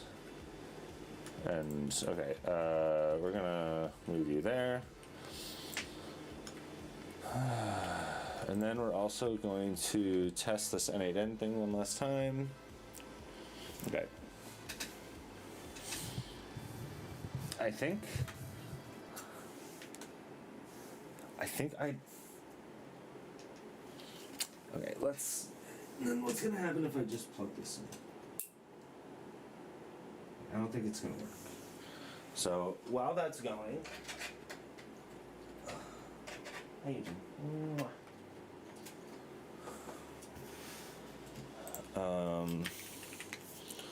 The Raspberry Pi imager.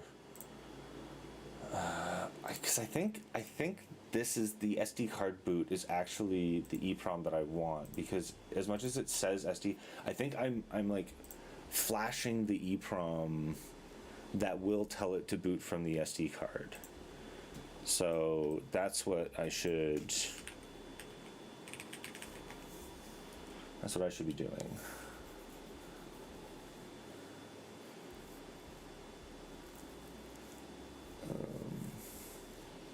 The other thing,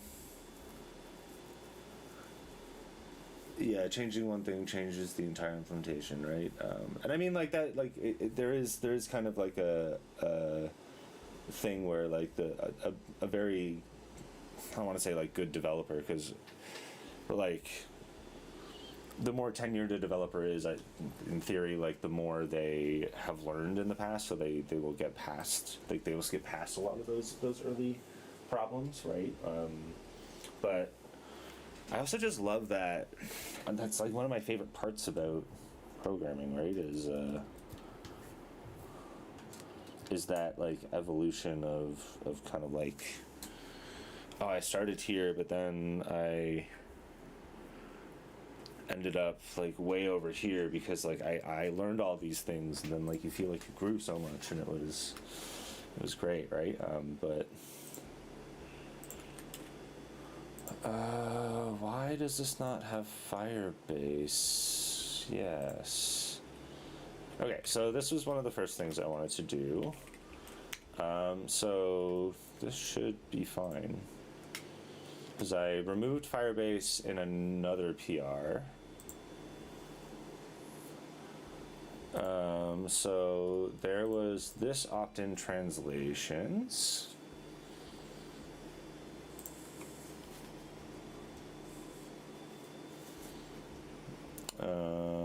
That had some comments on it, and I wanted to go through them. Doop. Can I do... Where do I change it to, like, inline? Yeah, whatever. Okay, so... Oh, that's bad. Okay, so... Alright, so I did fix this one. So yeah, I did fix this one. The logic was incorrect. So that one I can resolve. This is just when the banner gets shown. So the banner gets shown if the AI translations have not been dismissed, or yeah, it gets shown if it has not been dismissed, and then or their current their current supported language. So like the current OS language that they have selected is AI generated, or like they don't have an override locale. So if they've set the locale, then I don't care, right? Like then don't show them the banner. They've already been to the settings page, and they've seen, like, they've clicked one of these, right? So they have consented to this being AI gen at that point. I assume, because yeah, I'm using AI to generate all of the languages that aren't English in the application because I do not speak English.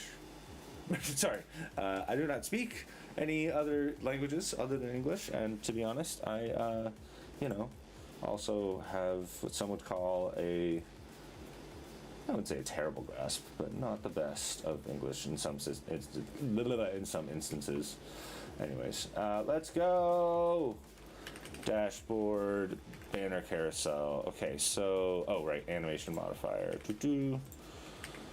Sick. Oh right, that's why it wasn't getting the full animation. Okay. I mean, I could just go like...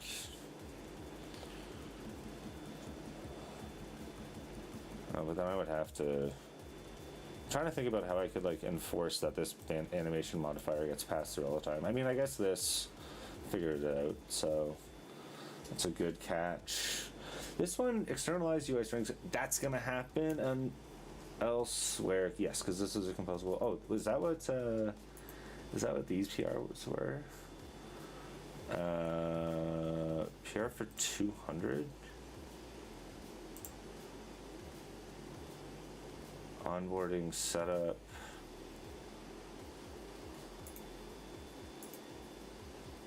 Where are these coming from?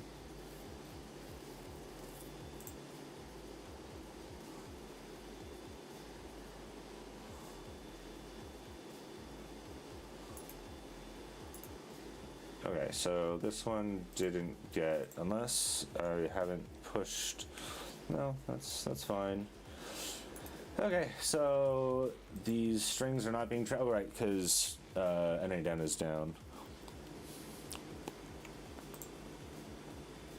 Okay. I think Eugene is sitting on the SD card.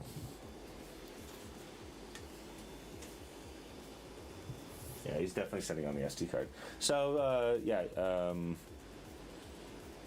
it's like right there. Right, like here. So, yeah, I guess Raspberry Pi work is postponed until he moves. Oh. No, he's just rolling. Okay, sick. So, now this should... Oh, right, because I already did the thing.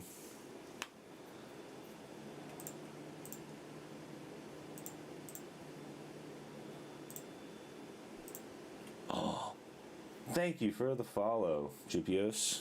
Really, Jupios? Jupios? Is that correct? Really appreciate it.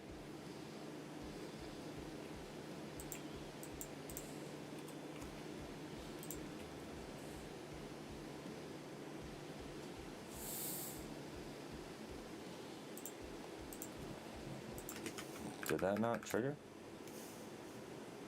Oh, right. It did trigger. I just forgot I went through this already.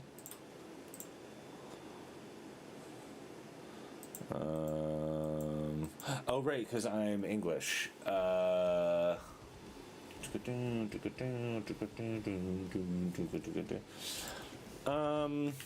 might. As we have the interactor, I might also just put like a or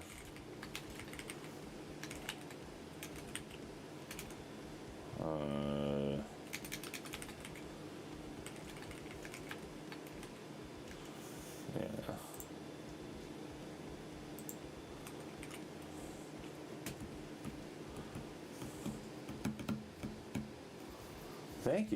Thank you, appreciate it.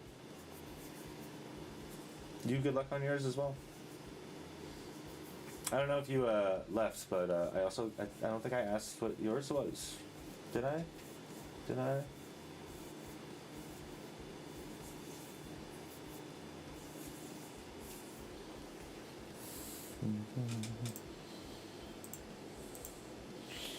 Yeah, so Evan, while a native English speaker still struggles with it, let alone other languages. So use at your own risk. This can be changed anytime, settings at any time. You know, force English. So this will say like enable AI translations in that person's language. I do think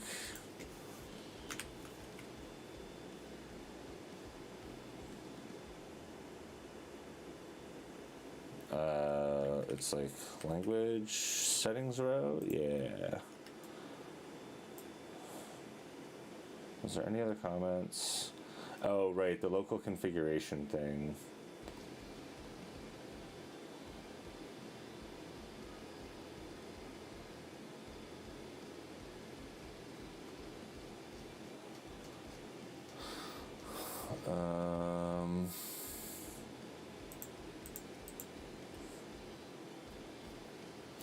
So Dante is up, so I could try hitting Gemma and seeing how well it would do with, because what I wanted to translate a bunch of languages. Like I'm thinking like why not like 50 languages or something, right? Like, so would I have to do like one job? I don't think I would have to do like one job per language. That would be insane. But I wonder like how much context I can huck at Gemma. So like what are the top 50 most used languages in the world?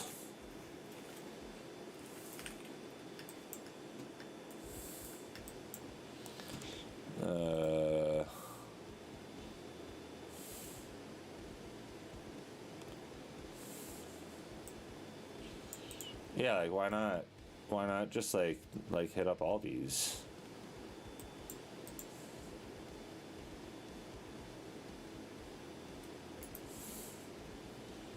Right? Why not? All right, let's actually try that. Oh, how do I want to do this? Yeah, I guess I'll just. So we will go to Clencoder. No. We want Gemma 4. All right. Take a look at.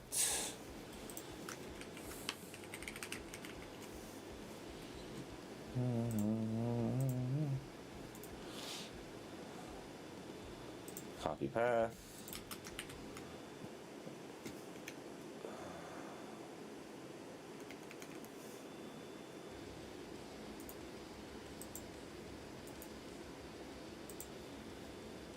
Wait. I didn't do this.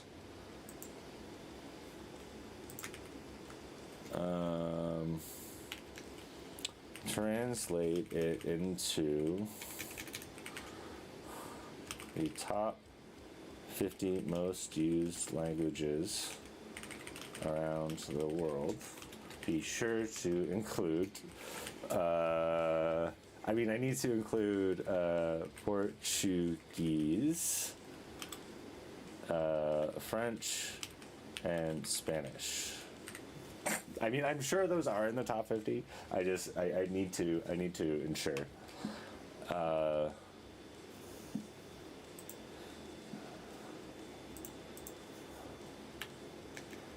Place these in the translate the values, not the keys, of this XML. So the top of 50. Place these translations in the same format as the original strings.xml, but with translations in their corresponding values folder. Using the language tag. Example, ES for Spanish,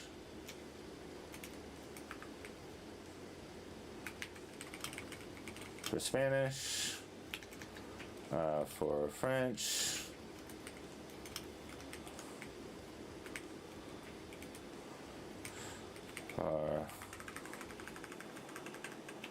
so on and so forth. You can ignore any strings that have already been translated. Plan.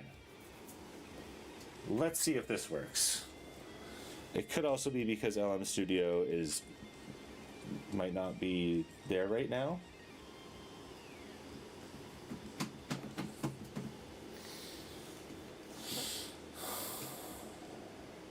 Oh, it's up. Yes. Okay. Now let's go back to what we were doing. This is all part of the same work. I'm not. Let's see how it does. All right.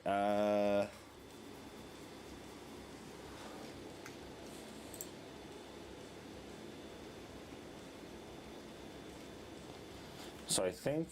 All right. I wanted to fix the. Avoid mutating. This is in locale.android. Okay, so I do want to. I don't want to do this in on compose. Maybe I do it within the launched effect as well. Right?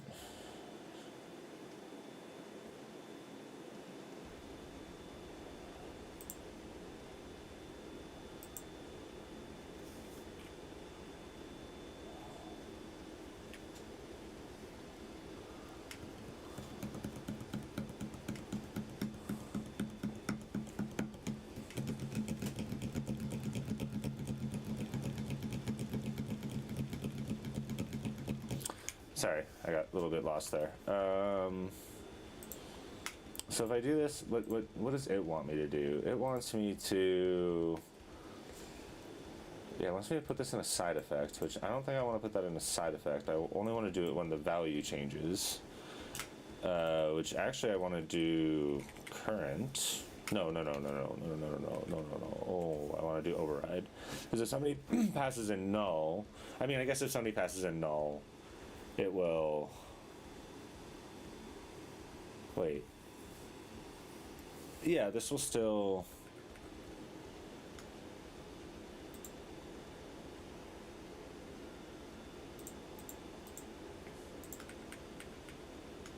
Nah, I should do this in another.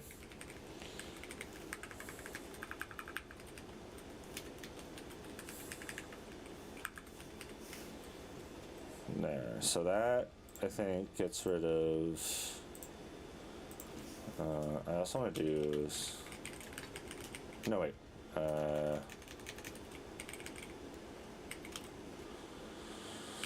so util locale as Android locale. Oh, hey, print's finished. And then we get rid of this, and we call it Android locale. And we get rid of this, and call it Android locale. There we go. It's a fun little thing you can do there. Yay. Now what? I think that's good. So we're going to resolve that.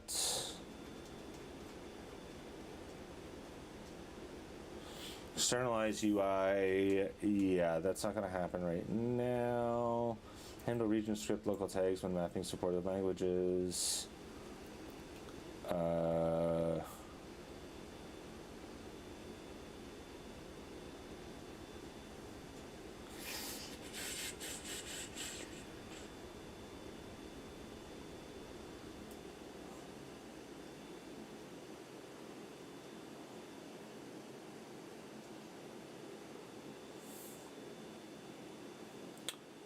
Callback on enable. Oh, right. It doesn't understand that when that happens. I mean, it still should.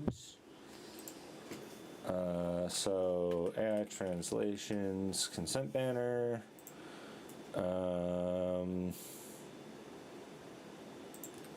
Enabled. True, false. The callback on enable, but show dialog is never set back to false.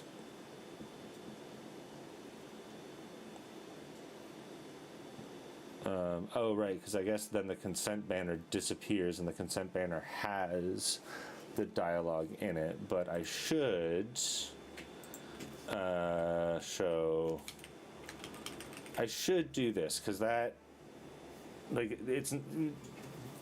These are, there might be some other thing that's happening there, right? And then, like, if they want to show an animation, right, for example, like if they wanted to animate the banner away, which I should be doing, then they would want the animation would be behind the dialogue as it disappears, right? So, anyways, so I will update the show dialogue there.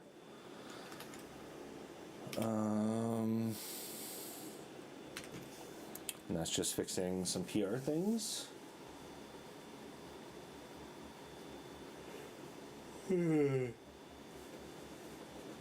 Oh, build failed, no.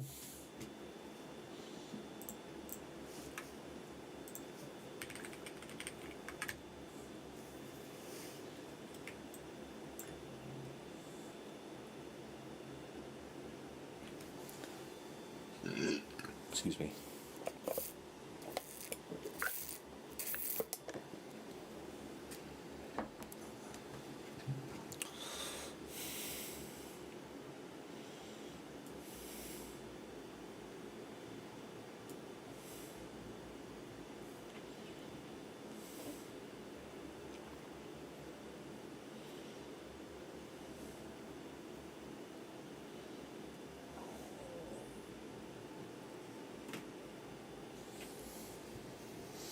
Just got followed by something that was an AI Autobot. Cool.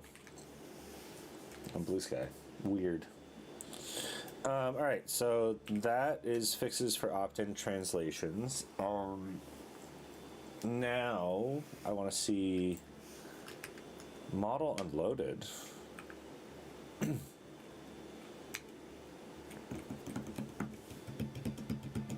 It should just start up when I call it. But it might have taken a minute, right?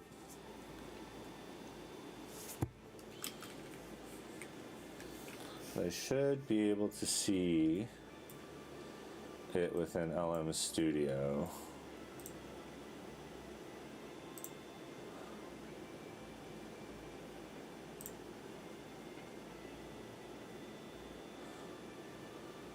Cool.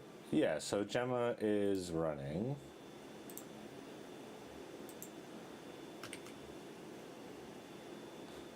Gemma is running.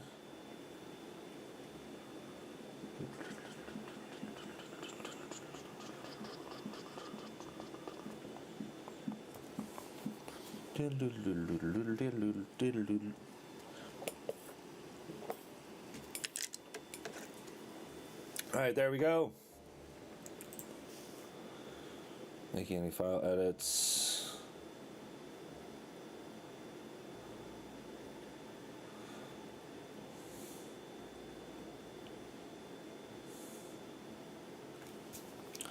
Performing extensive localization workflow, external services, which I can not access directly.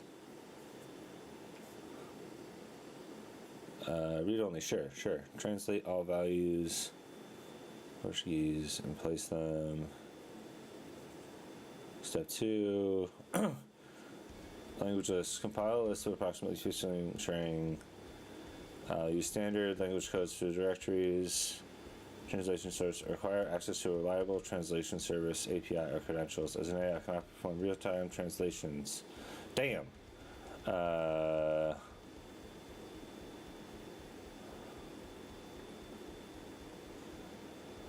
Okay.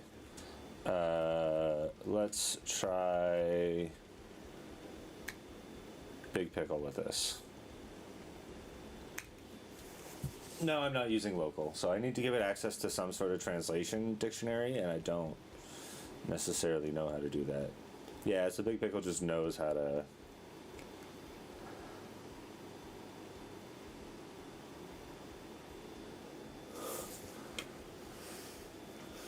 Valid for Android resource directories.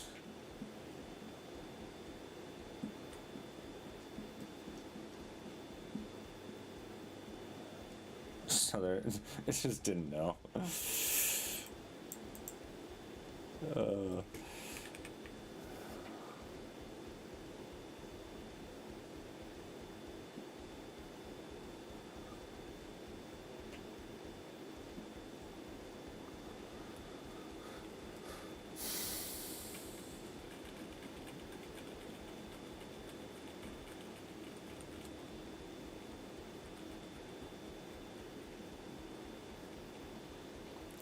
User identify all unique string values that need translating, not the pre-translation files, but you can only translate that already been translated. This is an enormous task. Yes, I know it is.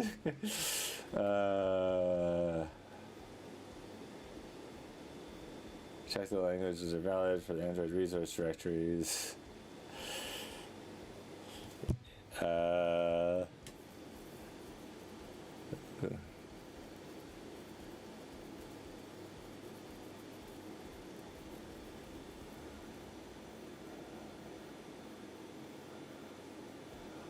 Do I actually have the capability?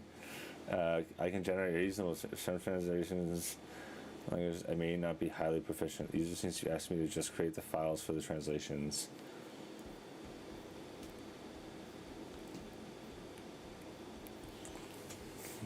Just text files, it should be doable. Alright, just thinking about splitting its own agents. Cool. Alright,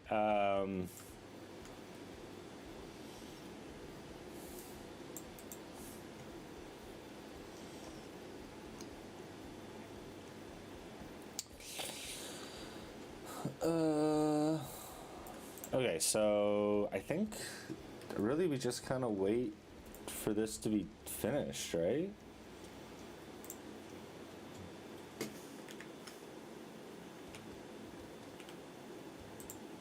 Oh, right, I didn't do the native one. I'm going to do that in a different PR. Because I do kind of want to get this through. Oh, right, there was...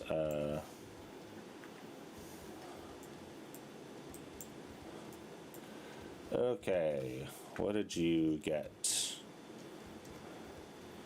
Concerns about this language list, notable considerations, some less common language. It will be automated translation, which may be less accurate. 49 files, 300 strings. Strings like exercise names be kept in English within translated sentences since they're universal gem terms. Datetime patterns use locale appropriate. List of 50.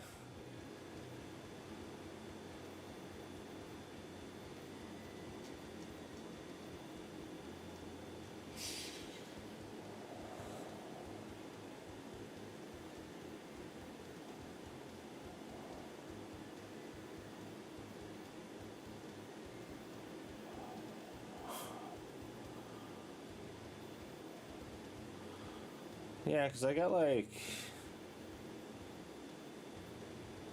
Yeah. Because this is going to be like one huge task to begin with, and then after that it's actually not going to be that crazy.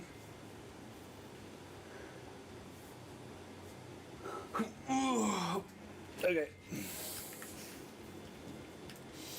Back to this. So we're just waiting for this to finish. Externalize, sure. Yeah, and that's fine as well. And then the lint is failing. Right. Ooh, it's too complex, you see? Okay,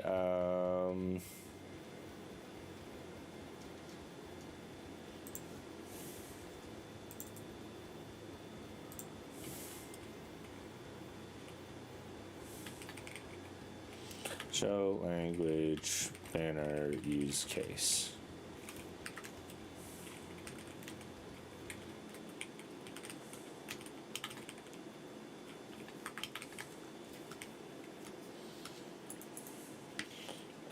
And then we needed really just this.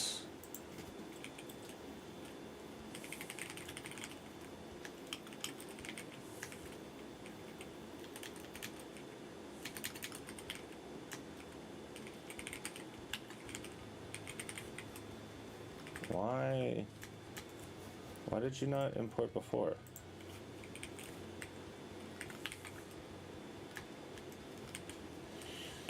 And then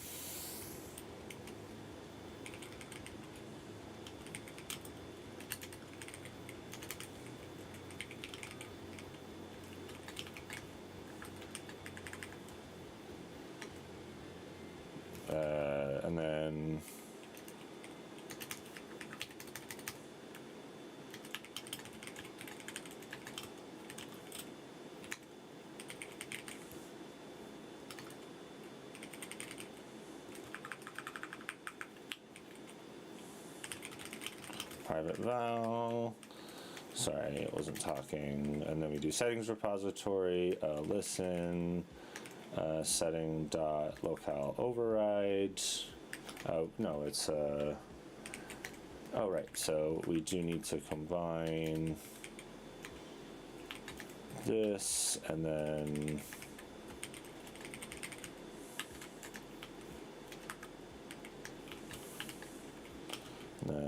banner dismissed, and then override locale. We have this, we paste not that, we go back to where we were before, and we pull this. Then we pass this in here. We yank in word, we paste here, and then we yank in word, and then we paste here, and then we import the correct combine, which we did not import the correct combine. Why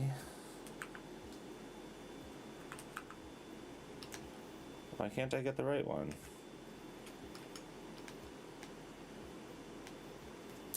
But then this is going to be, oh, right. No. This is just going to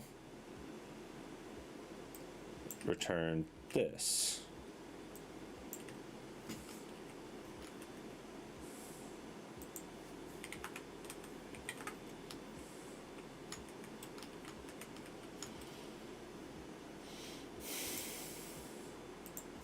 Why?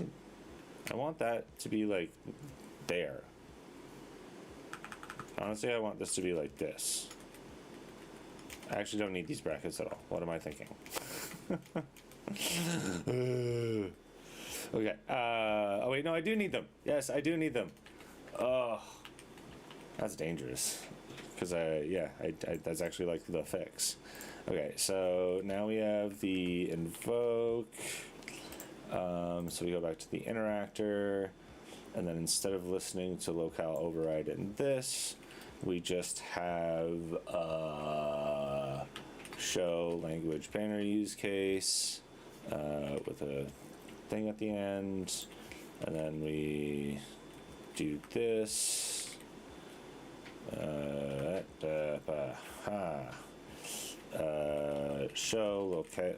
Show language banner.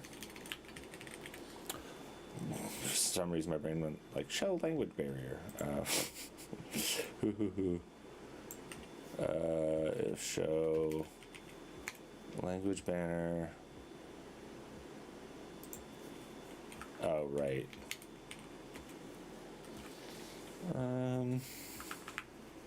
No, I'm gonna do.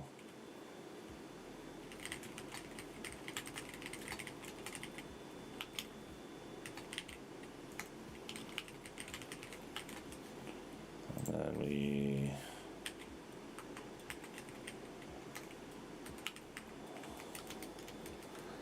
Bingo bongo.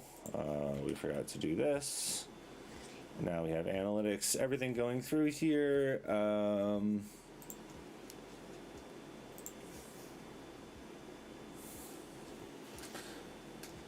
it's still thinking.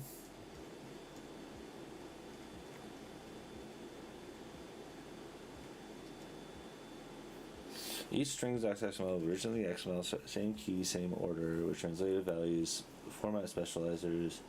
New lines will be observed. Exercising, squat, cuts in English as their universal gym terms. Is that true? Is that true? Like, that doesn't seem true to me. Like, it's just telling me that, like,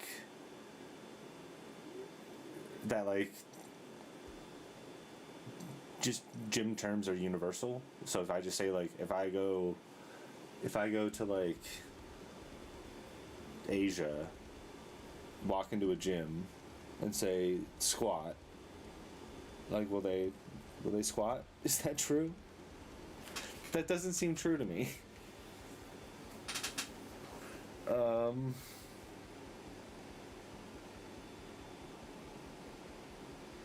But I mean, that's a quick fix later. That doesn't seem true. Can anybody confirm? Any non-English weightlifters out there in the programming sections of YouTube and Twitch?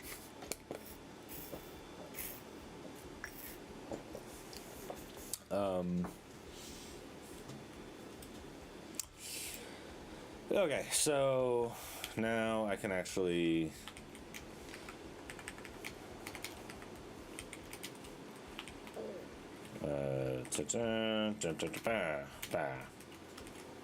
yeah. So if show language banner, and then the show language banner use case is just not banner dismissed, and all of this is true. So if it's debug, it's always going to show.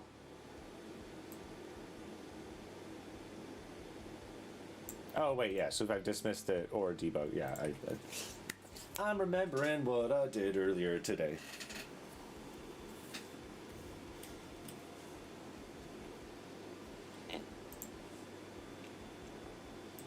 Okay, so that fixed that one.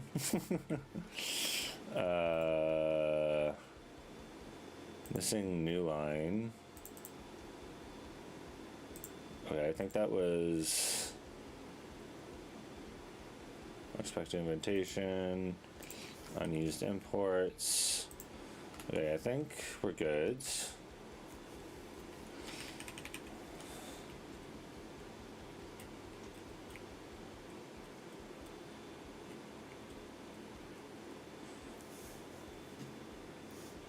Why did the build fail?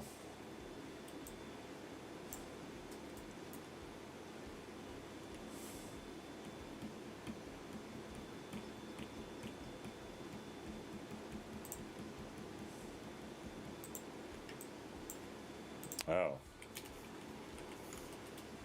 The hell was that?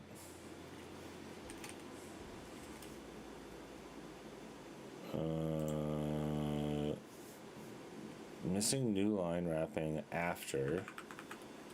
So it wants me to do this and this. Oh.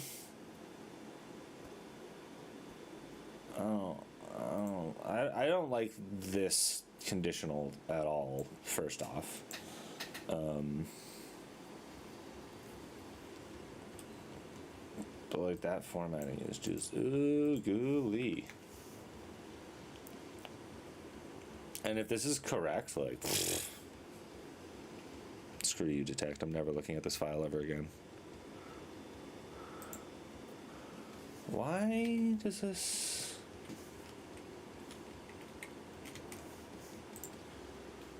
Huh. Fuck.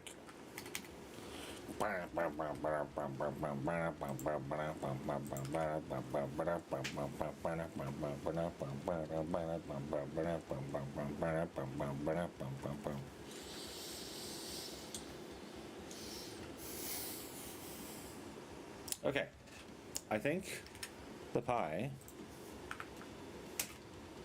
I should not be able to SSH in. Right, SD card is under Eugene's butt.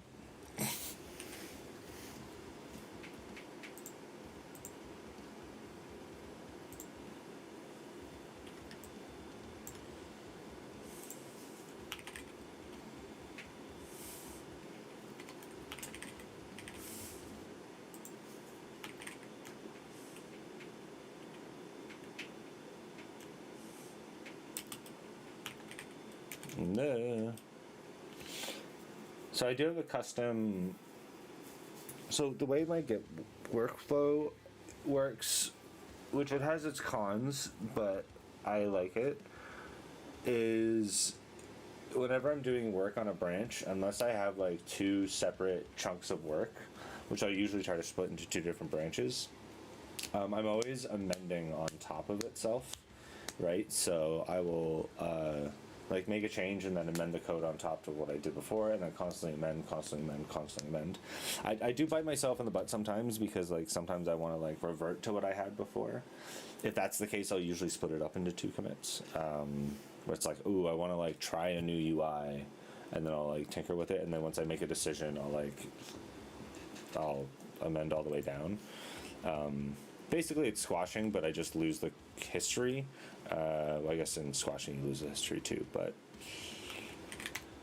it's just the workflow that I like. Yes.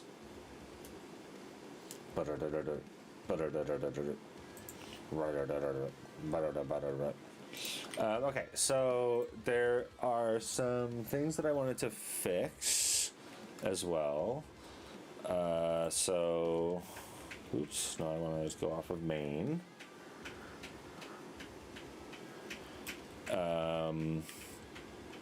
I think the string got broken. So if I hit backup, yeah, it says it's been a while. So we're gonna go backup, alert dialog, force backup prompts. Then we have the backup dialog.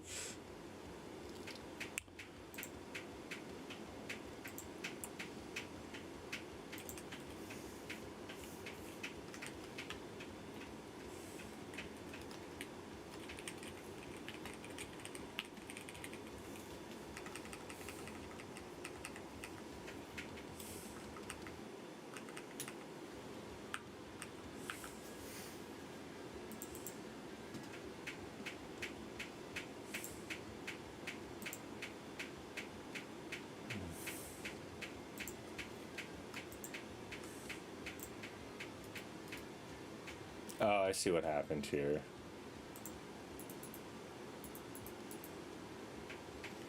So we have the backup dialog, which gets used in the backup alert dialog, and the backup alert dialog uses the backup dialog title. So what I want to do is I want to change this to be, it's not really the backup alert dialog, it's like the backup warning dialog.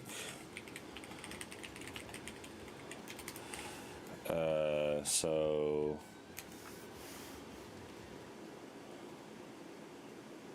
oh, and then title. Backup, warning, dialog, message.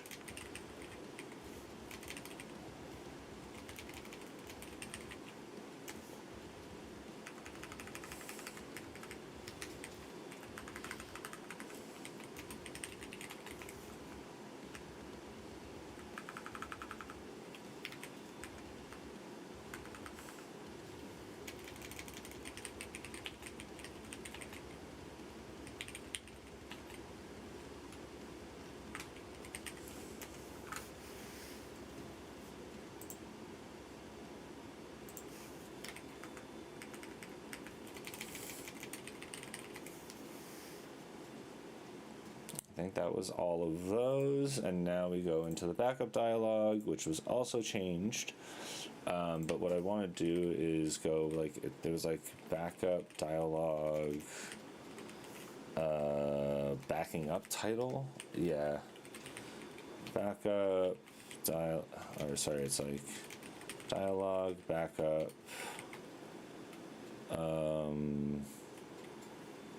Title.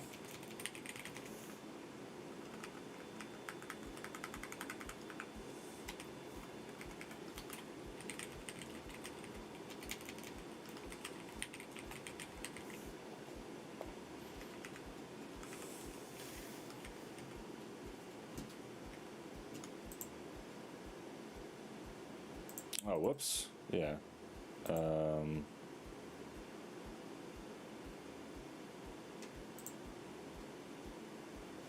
Okay, so no, I want to keep that renaming. Oh, I guess so. What I do is I take this. Oh, wait.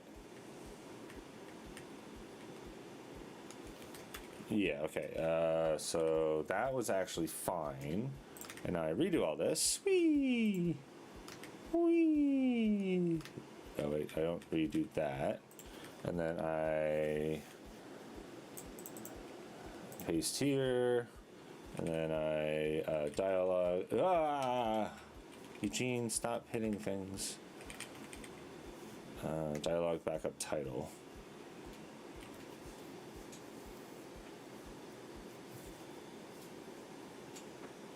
I still don't have access to the SD card.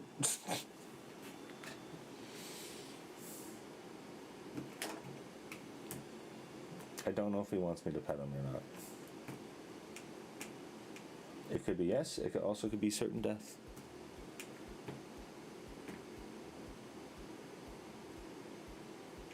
Tough to say.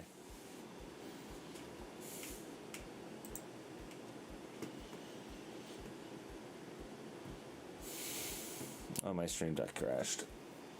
Yippee-yay. Okay, so now, right, because this is only showing the content. So now this should be good.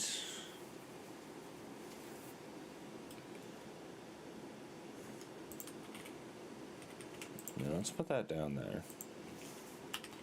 Like responsible adults. Why do I have to sync? Oh, I switched to main.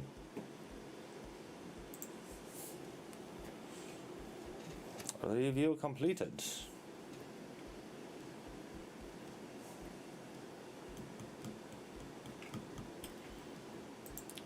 Oh, right, because I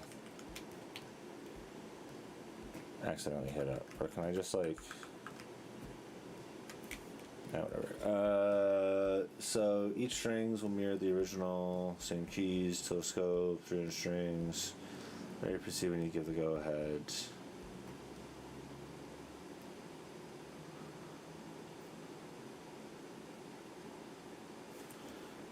I am going to quickly switch to Gemma again, and we're going to go into strings.xml. I want to copy path reference, absolute path, organize this file alphabetic. I just take a second to remember how to spell alphabetically. I don't even know if I did it right. By the XML keys.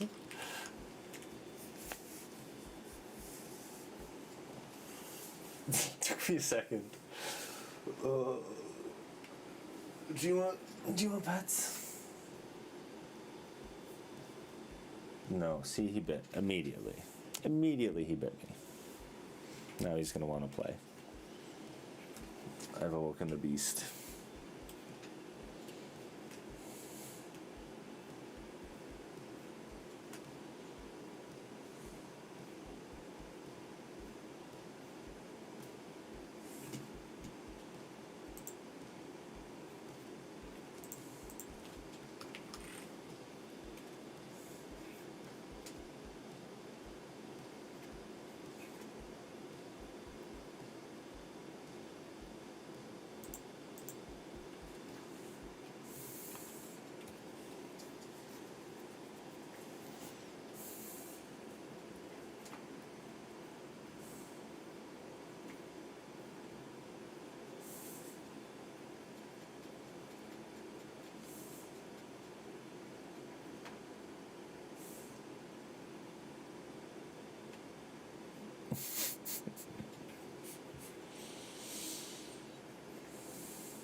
What happens?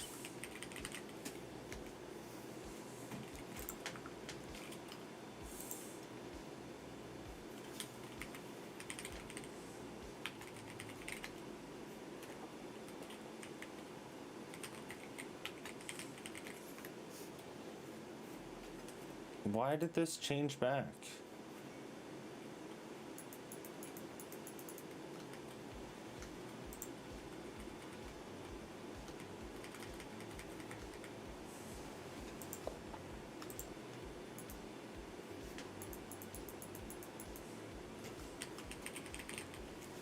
Alright, I need to fix this first. No,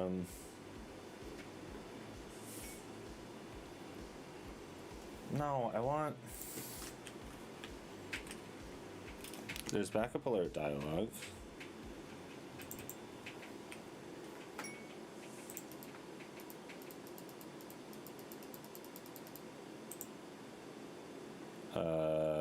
This goes here. Message here. This primary CTA. Oops. That was primary CTA, right? Warning.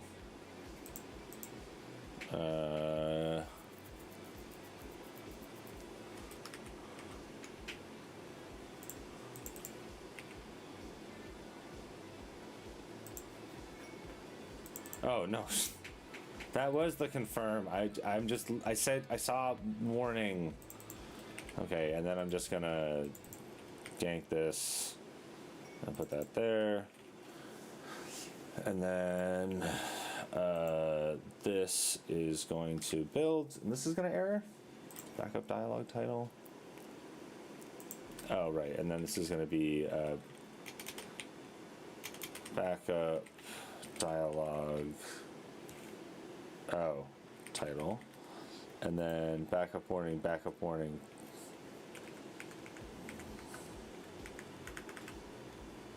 There.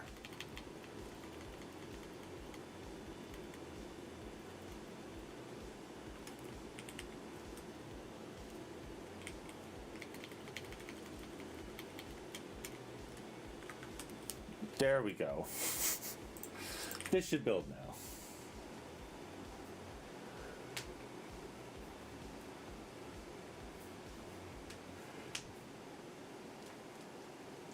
This should build now.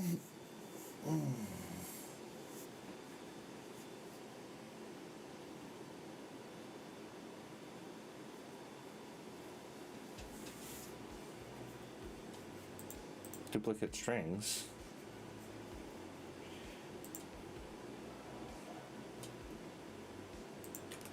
Oh, what was it? Oh, right. Oh, that's what I did. And double click. I need to take a break. I'm gonna step outside for a minute once this builds. We're gonna push. We're gonna push.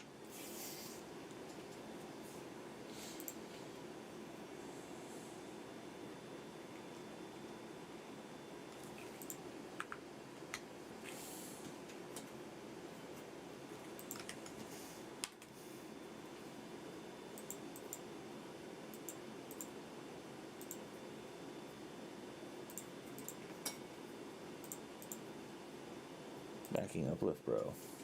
Backing up lift bro. As my daddy taught me good.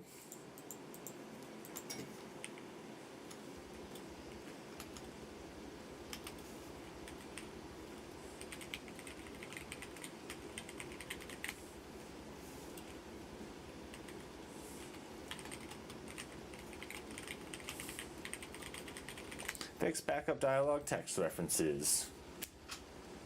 We done it. It's just running through tests.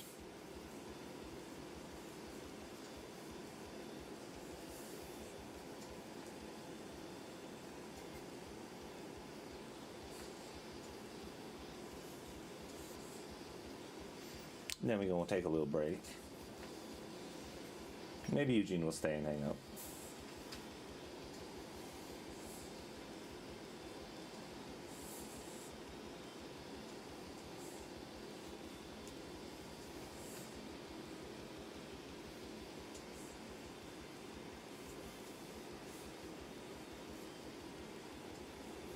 Oh, it's gone? Alright.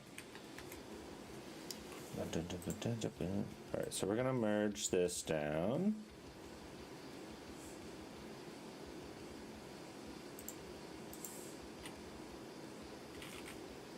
Alright, so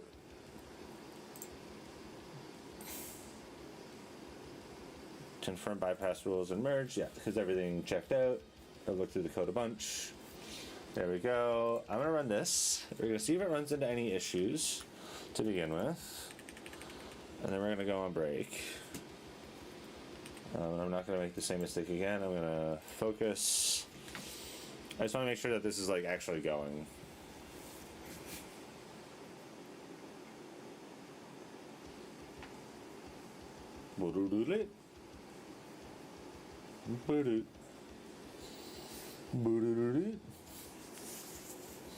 Oh, fuck, the SD card's right here.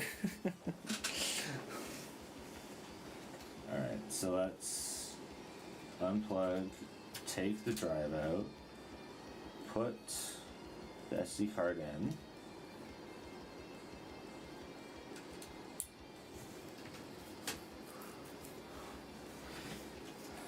Then that should boot.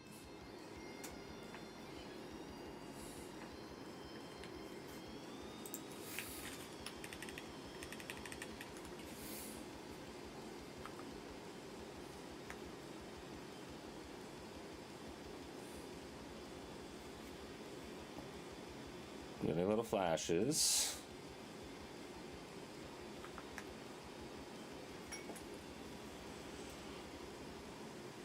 I think that's good.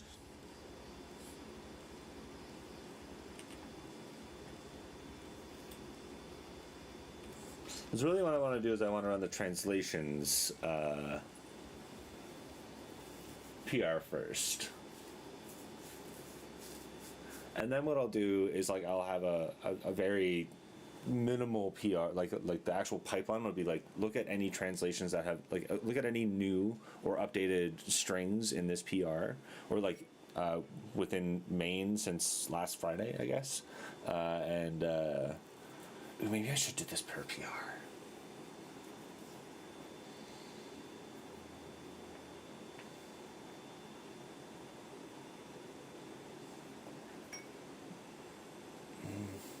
Maybe I do need to.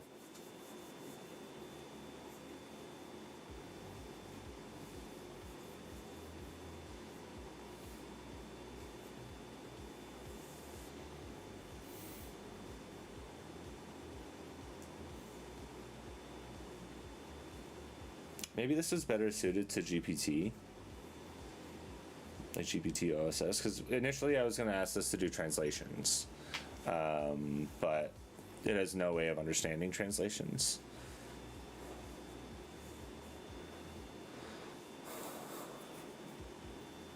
If I just like downloaded a model and started speaking French to it, would that? I might ask Sarah to do that later.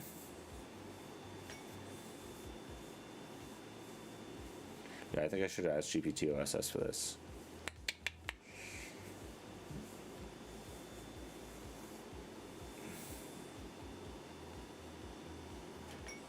I guess this is a decent context. Not really.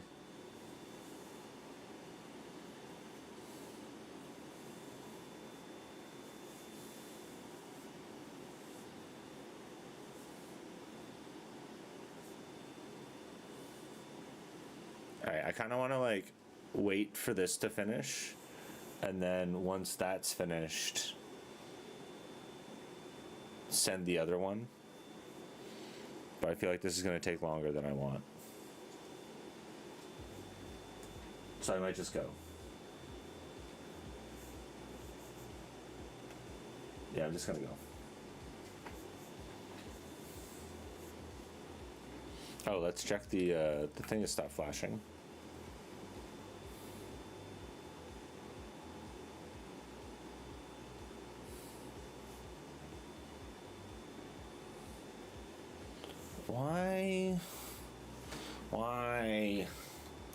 Why did I do this to myself? Why didn't I just follow the rules?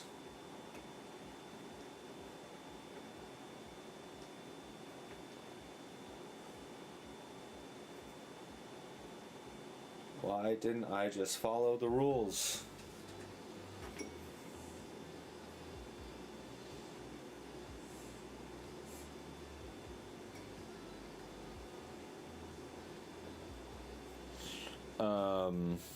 What was I doing? I was checking Unify.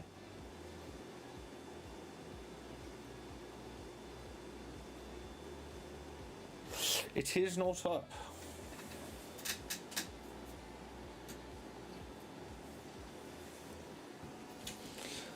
How do I undo fix this, Eugene? Okay.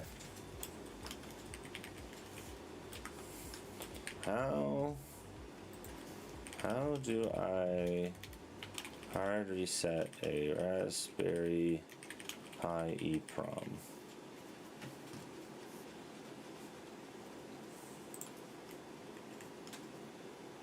Spare micro SD, computer running, hit the bootloader reset card, launch the Pi, power for Raspberry Pi, unplug the power cable. Move any existing SD card, USB attached to the Pi. HDMI monitor into the Pi. Connect the power cable to turn the Pi on. Steady pattern. Once the EEPROM update is complete, the green link will blink rapidly, continuously. Watch the screen if connected. Turn green if you see text. It's for 10 seconds. Do not unplug the power.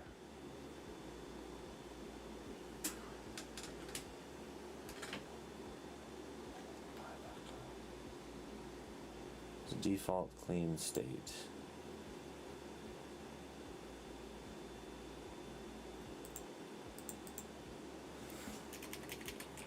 I want it to boot to NVMe, so would I use the NVMe boot? Okay. I think I'm understanding this a little bit more. The original, so maybe this is finished by the time I actually get this set up. So I am going to remove the SD card. I am going to remove the NVMe SSD. Where the fuck? Ah! Eugene.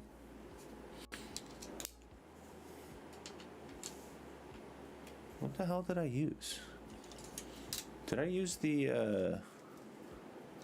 oh yeah, I used like the actual screwdriver that it came with, because it was great. Is that under you? It is under you. No, it's fine. You don't have to bite me. It's not playtime. Not that that should really ever be playtime, to be honest, but that's my fault. Don't move those. That comes out. This goes in here. Don't bite me in the face. Yeah. And now this. Operating system, SD card boot. I now understand what's actually happening here. Bootloader, I want NVMe USB boot. I am going to put that there. I'm going to move this over here. We're going to authenticate. Is this done? No. Takes a while, Eugene. Snake eyes. Slow as fuck.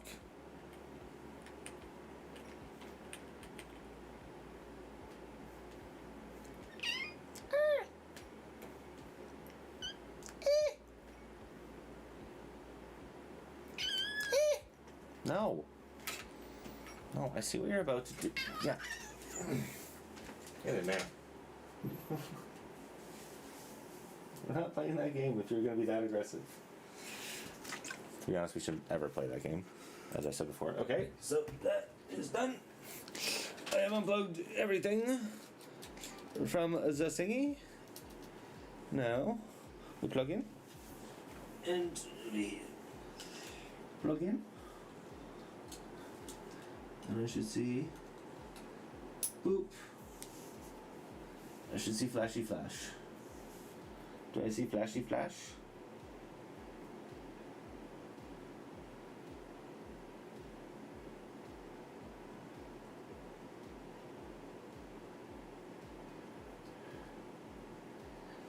I think I need to do it to the SD card. Do I have any other? Oh, I guess I could just like use, because I don't want to use this SD card. What is this? Is it a terabyte? Why do I have a terabyte SD card? Whatever. I don't care what's on it. It's getting nuked. Where the fuck did I put it? It's right here. Okay. Because I could just use this. Because this isn't flashing at all. Nothing's happening. Because I could just use... I did actually... Because I've been thinking in the back of my head. Well, first, let's check what's on it.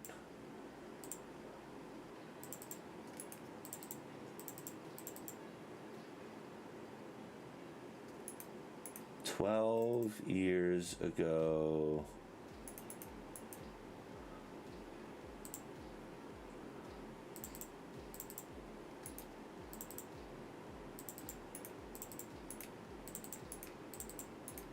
the last time this thing was used It was 12 years ago, and I don't think there's anything. Visible columns. Oh, why aren't you showing me size? Oh, it's just, yeah, I don't think there's anything in here. Yeah, so you're getting nuked. NVMe USB boots. Why do I have a 1 terabyte NVMe drive? Oh, sorry, SD card. And why isn't it in one of our cameras? Because I had this like 256 gig. I guess because I was doing video. Maybe Jackie wants this. Is this going? Oh, right. It has a problem with that right there. Specifically with writing. So then we dunk it.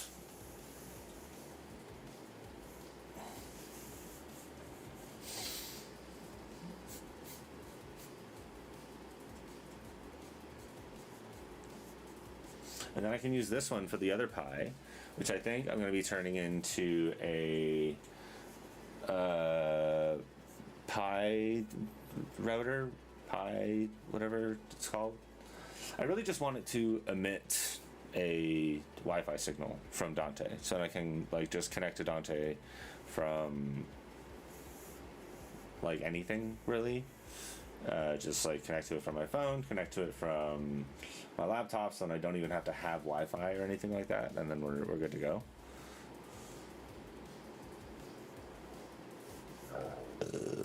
I may now remove the SD cards. I don't even know what accent that was. Do not think that was intentional. Okay, so disk goes out, disk goes out. We plug the SD card into the Pi, and then we plug this in, and we hope it works. Flashy, flashy. Flashy, flashy. No flashy, flashy. Flashy, flashy.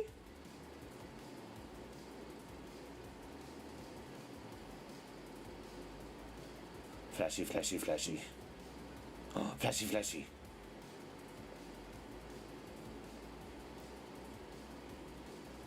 Flashy, flashy. Now is this done? We have flashy, flashy. Oh, this is done too. Sure. I don't know why it added the titles, but that's okay. I am just going to assume that this is correct. I could have just, no, I want to go translate here. And this is already using Big Pickle. Proceed. Now I'm going, it's still flashy, flashy. So,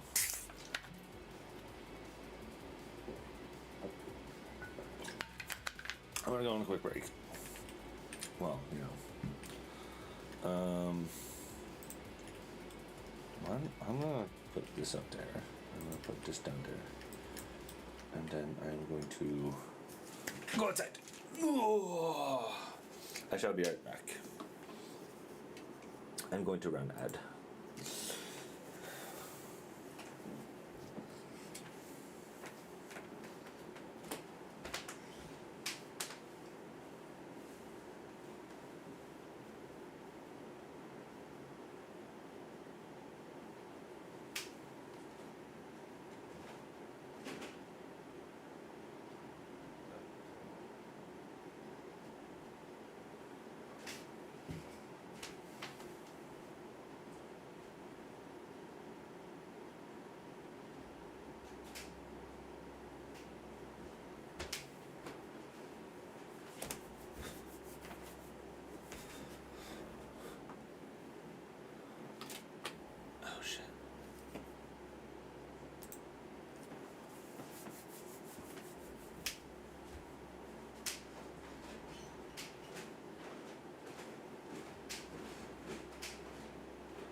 Oh, right. Fuck.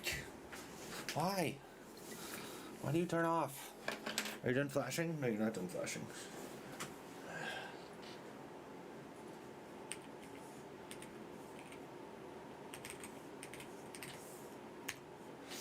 I should have something so... Okay. Wow! Sick. I do like this song. I do need to kill a stream controller and then turn stream controller on so that I can hit the button. Poopa. Poopa. Now we're back here. All right.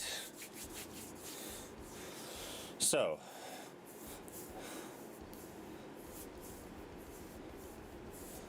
oh, this switched to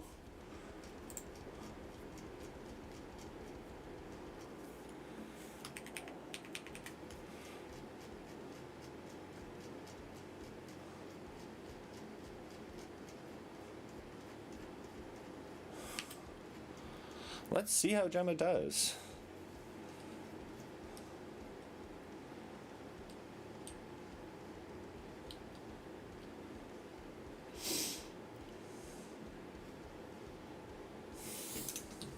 See how it goes. Okay, so okay, so that was okay. It's just doing Spanish for now. Okay, so there was still import ordering here. Was that the problem? So that's been merged.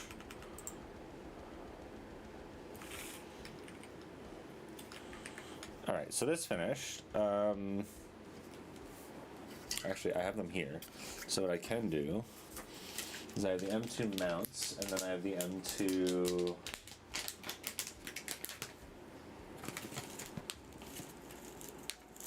I have the M2 mounts, and then I have the M2 screws. Oh, where do I put the washers? I think I'm actually going to keep the washers with the M2 screws, but in the bag, in the little baggie. And the M2 screws go in. And the mounts all go in together because I don't really want to separate them. I did want to separate the screws and the mounts just because they are like different enough, but the size of mounts I don't really care about. And then where's the last one? Oh, is that only two? Oh, there was a third one. I thought so. Thought so. All right, so those are these. These are those. This. That didn't work. I'm gonna put this over here, this over here, so USB moves down there, that moves down there, and then these go right there. It would be nice. Oh shit! Oh, I already did blue for M3.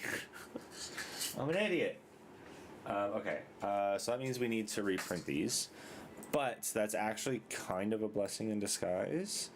Because I realized that I actually should have also done heat sinks. And I also want to increase the size of this significantly, because these are pretty small. Okay, so I'm going to take this and make it as big as possible. And then these ones are sticking out a lot more. So I am going to move the x-axis up a little bit. Ooh.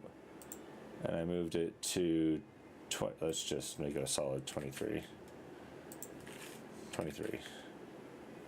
Why? Oh. Let's just do 20. And then let's do 20. And then we're also going to change your size. Why did you just jump up? Move. Be down a little bit. Yeah, that's center enough. Right? That's center enough. No. No. Yes. Okay, and then we're going to take this, and we're going to clone the entire thing. Clone one. I don't know why copy and paste doesn't always work, but it doesn't always work. And then we're going to turn this end to end to nut. And then we're going to move this down a little bit. And we're also going to reduce the size a little bit. And then there we go. Yes, because I also have these, M2. Oh, no, they're not nuts. They're heat sinks. Oh, how could I be so silly? So silly. Huh. So silly. I guess this should actually just be 0. And then this should also be 0. Why does that look off? Why did I tilt my head to see why it looked off?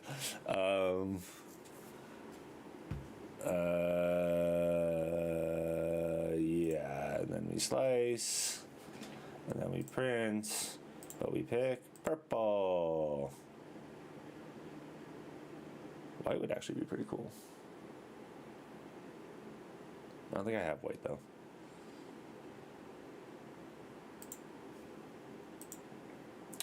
Fix dialogue, text. Oh no.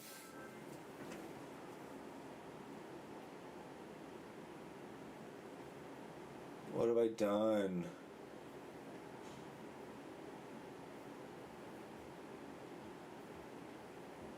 Oh no. No, I wanna pause the thing because I didn't remove.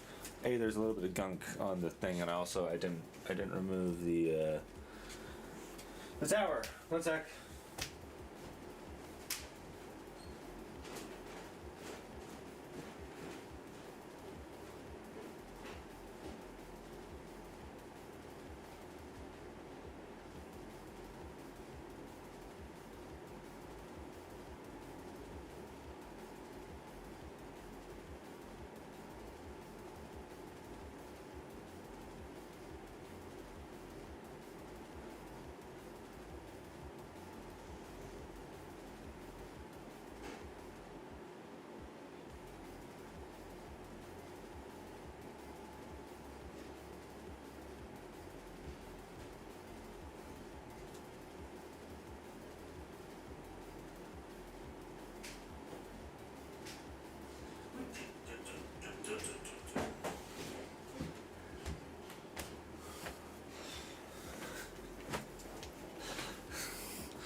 Okay. That's still flashing like crazy. Just gonna leave it. Just gonna leave it. Oh, this is still really full. I mean, that doesn't mean I have to huck it back. Okay.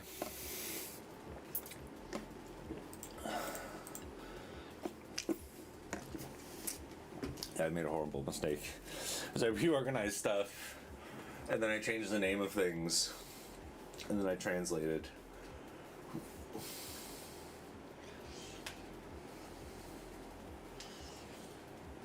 I mean, it should be fine, right? Like, well, no, the merge is not, like, I'm gonna need to redo the work, but it should be fine.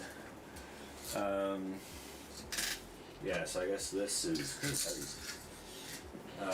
these are gonna go here, Dante's gonna go over there.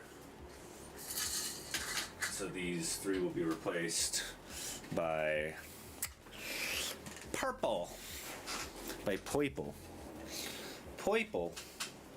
It's still beeping like crazy. Okay. All right. There was also, this is going to be a bigger issue, which I probably should have started with. So that crashes.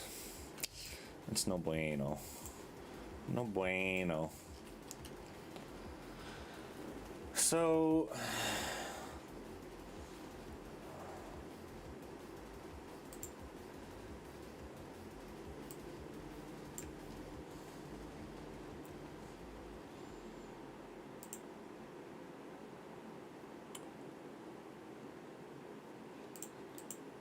Oh, tablet mode. It's a tablet mode issue now. You're saying?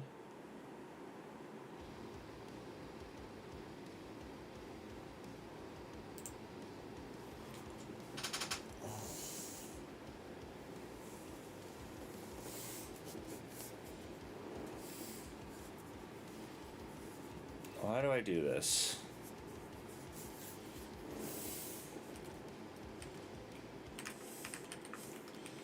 You know what? This is busted right now anyways, so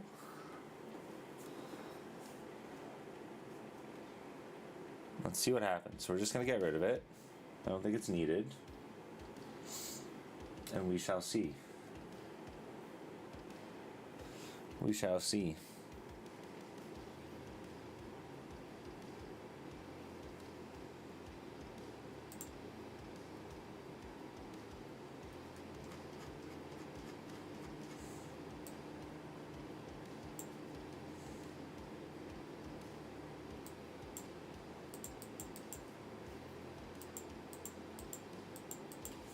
Okay, that just crashed anyways. Okay, so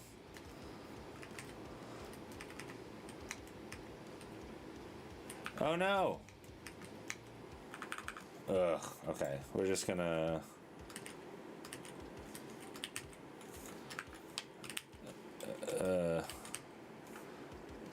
go tier, switch to the model.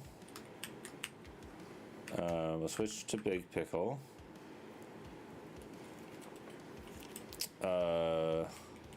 Before translating, organize the file, organize the strings file alphabetically by XML keys. Yes.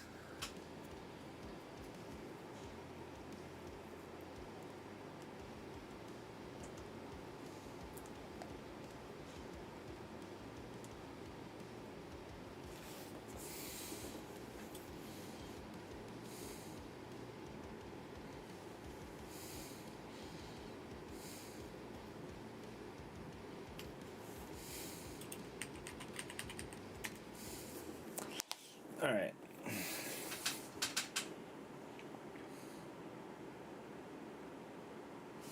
Okay. That's going to be doing its own thing. Okay, so that's going. Now let's see. All right, so that build error is gone. Let's just continue.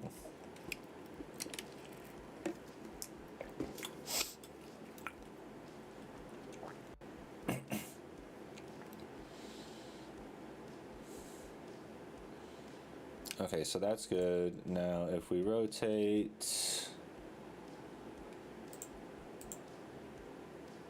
we still get a crash. I was expecting a crash, right? Like, I knew this crashed. It was working a long time ago. Yes, this is the crash that I was expecting. So, nah. The issue is a casting problem, and this is going to be very difficult. So TV DPAL Navi cannot be cast, so it's happening. Wait, what? So we get it by the hash code. Okay, so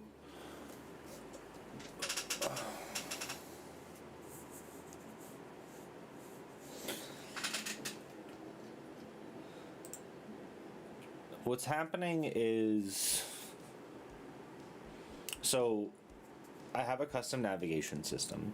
It's based on a view pager, and basically I want the user to be able to pass in some sort of type T, and then like they could, all of their stuff extends that T. So that's what this is, right? Where I can just pass in a T, and then we off to the races. But I make the T depend on destination. Let's start playing around with these generics and see what we can whittle together.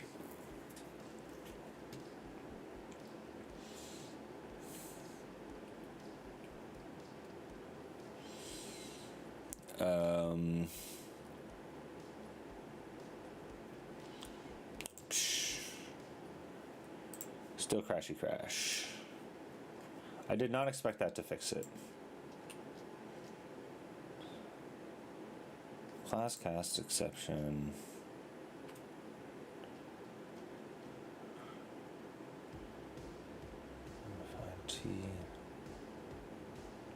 It did crash in a different spot, which is still the place where T. Well, where is T being defined here?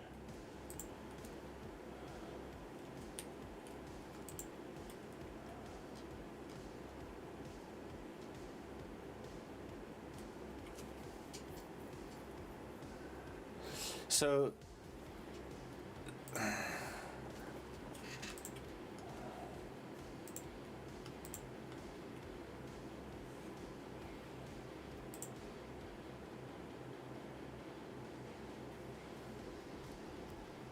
DPAL DB navigation. Okay, so it understands that this type T must conform.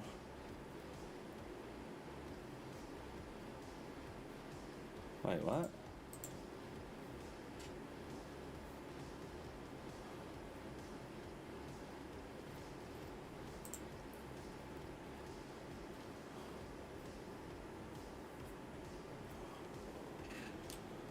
Where is this homepage?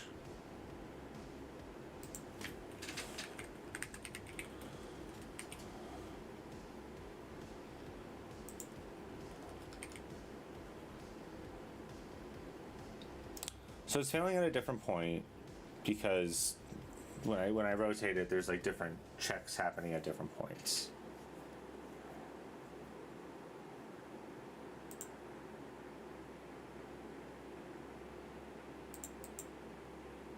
And that's still gonna crash, right? So it's just because the T is being checked at different points. So when we render the home page, so what is happening here? So the pages are stored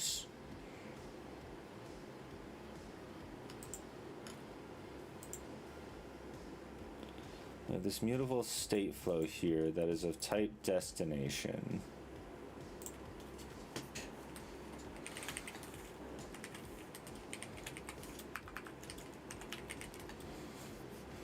I think I tried doing this before.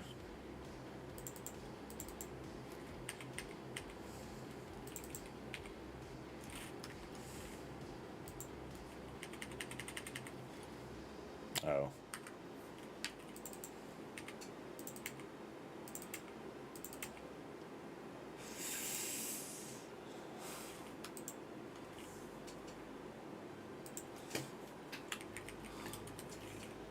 I think it was a problem with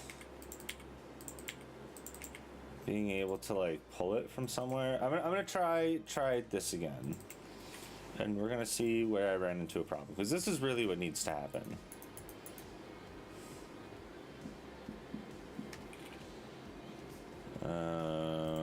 Destination, destination, destination.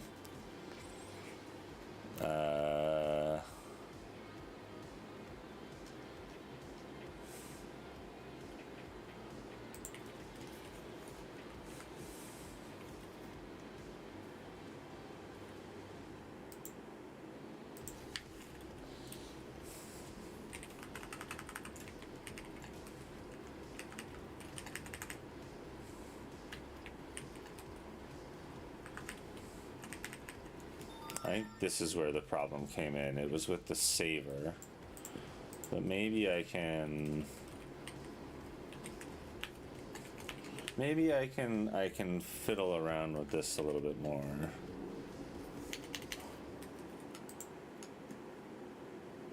Oh, and then just pass that through. And there we go. And then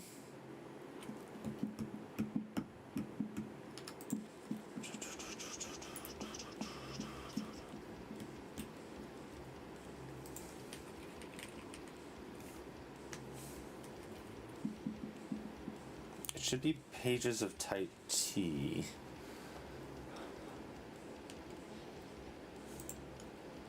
Ah.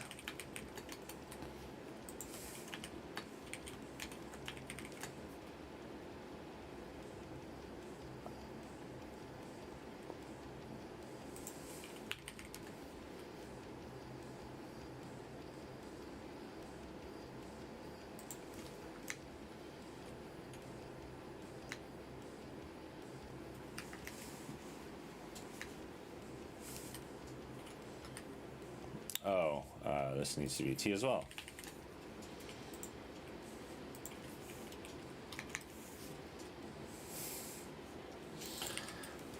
So I think this fails when we start serializing things, if I remember correctly.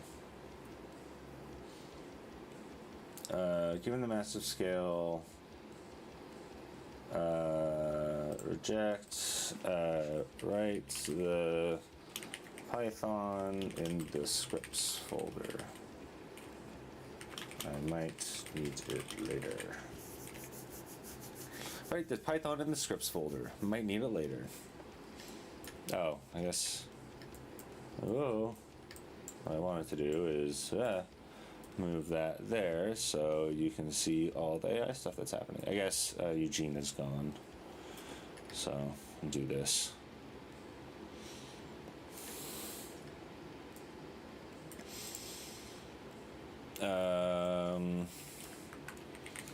Right, there was also an issue here. Oh wait, no, then I would just go...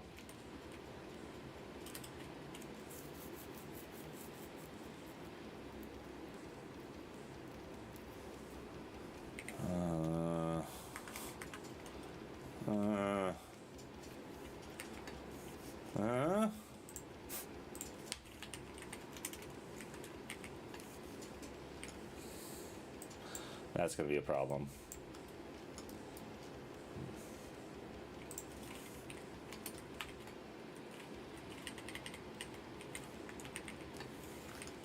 Nah. Oh, no. This is actually like Lift Bro. So now I have my destination.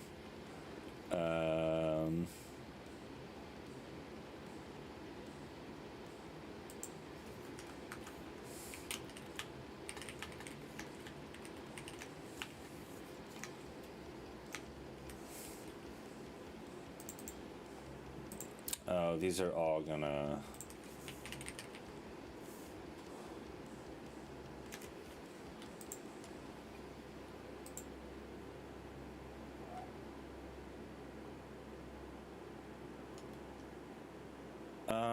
what can I do here? So I can actually go... wait.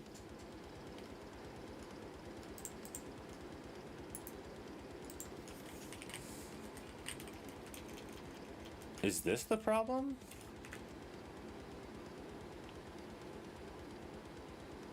Let me stash mid Navi fixes.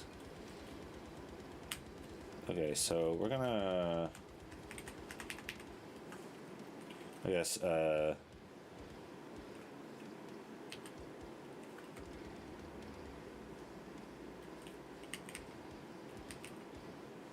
how do I go back? Like, I mean, I know I can go back with B, but how do I go, like, okay, I guess I'll just, D2D.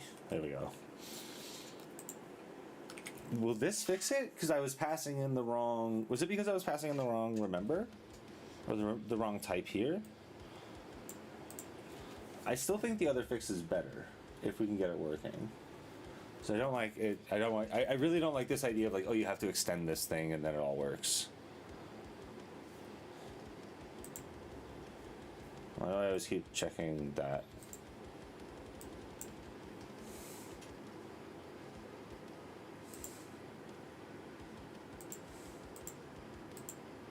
Okay, so still same issue. Okay.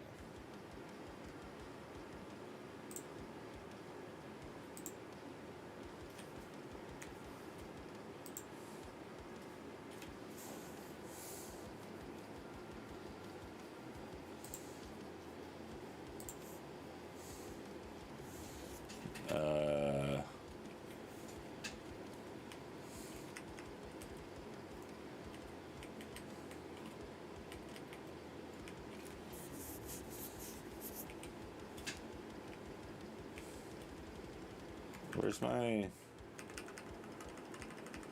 my stash?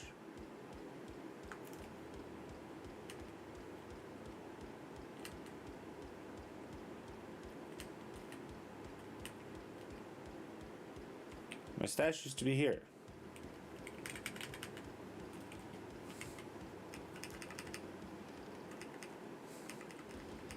How do I like view stash? View.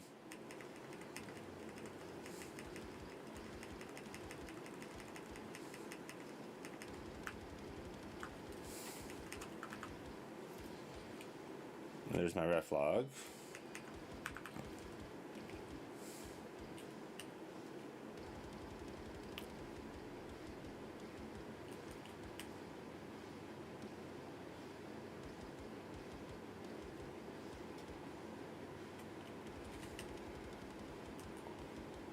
Yeah, where can I view my stash?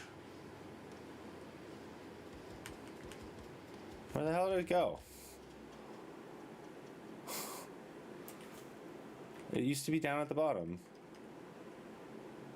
Like stage, stash.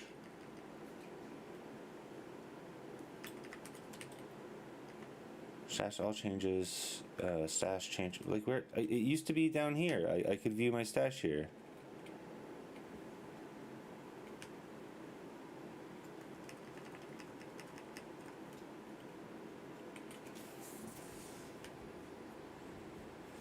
I am so confused.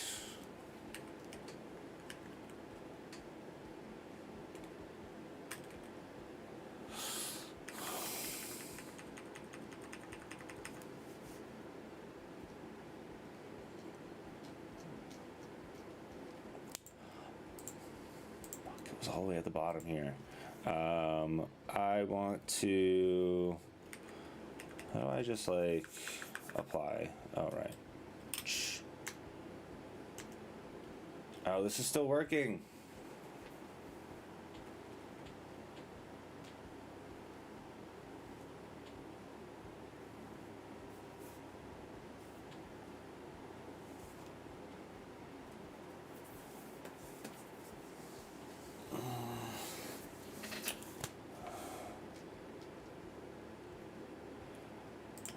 I just want will be overwritten by merge.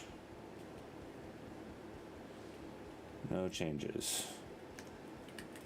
What if I just like add all? And I try to apply. Oh.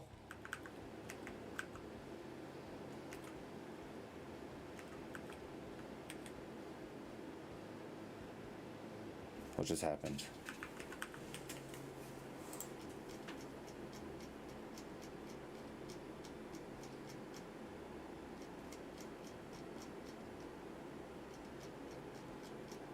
Oh, it should pull these.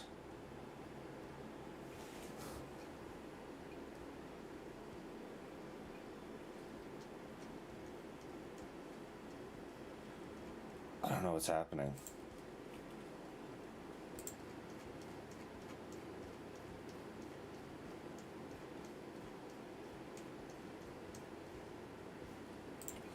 I'm gonna let it sit for a minute. I think I messed it up, but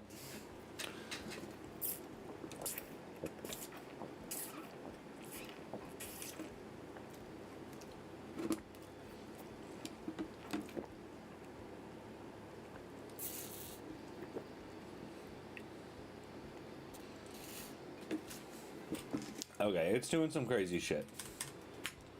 We're going to interrupt that. We're going to discard all changes. We are going to have this stuff. We're going to close and then I'm going to tell it to just keep going. It'll figure out what it's missing now, right? That's how that works. Okay, so now we have all of these changes that we made where... Wait, what? Yeah.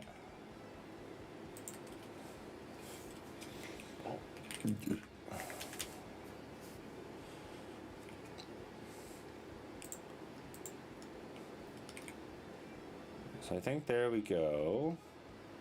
I really want to just like delete the destination.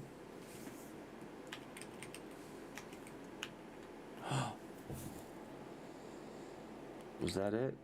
Whatever. I want to get rid of the destination anyways. So let's see what works.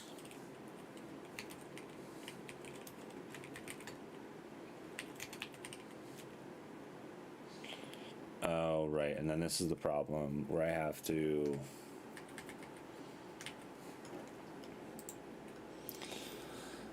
Maybe...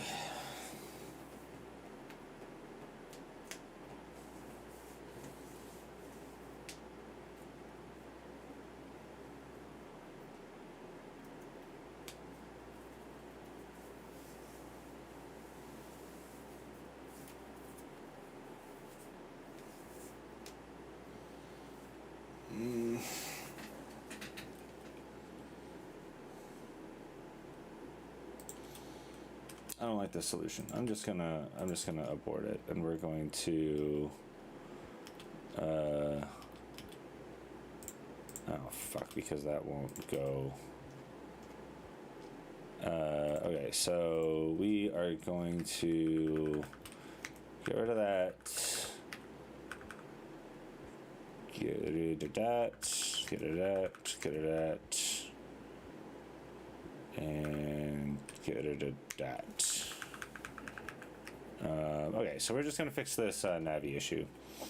Alright, so we have this, and now everything... I am going to stash these again. Because what I want to do is I want to check...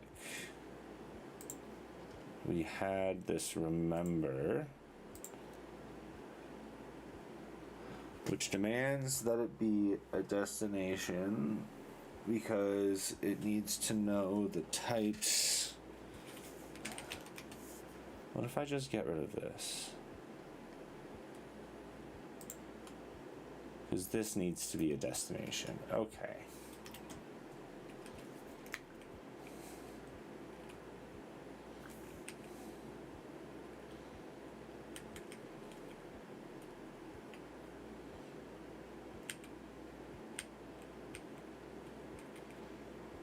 Oh. Pop is G. Okay. Right. So we have all of this, and now we have this problem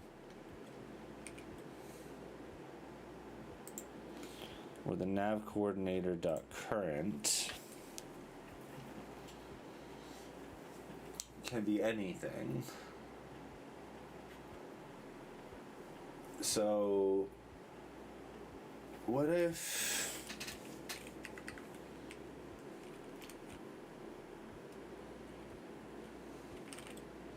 I'm kind of like trying to see how things work here a little bit as well. So what if we do like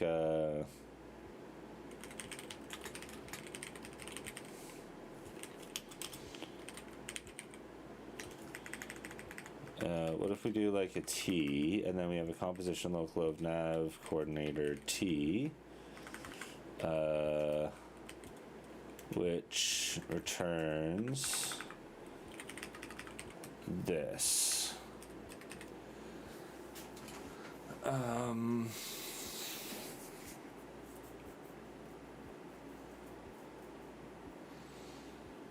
But I still have to be able to like set this somehow. And how do I ever set the t with a value? Because if this returns a different composition local every time,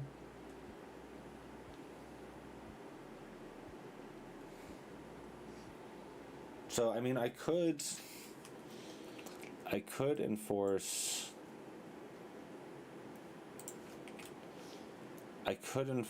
let's flip you back around and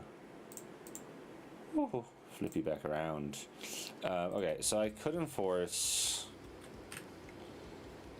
that this happens within the actual app, right? So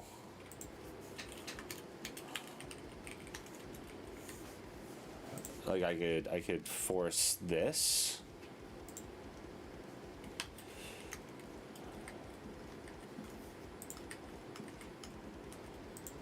Right, which would still break, and then where I have this, I would also just do a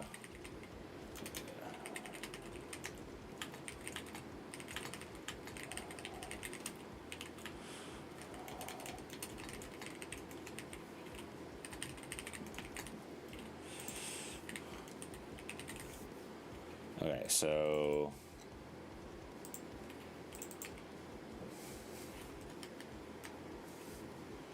yeah, there's going to be two issues.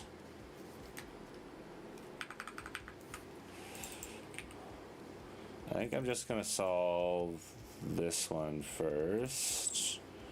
That's fine.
Yeah, it kind of does suck not being able to like provide it internally.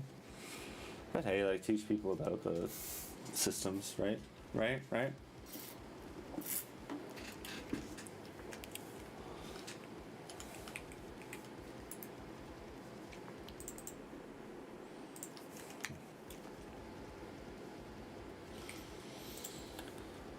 Alright.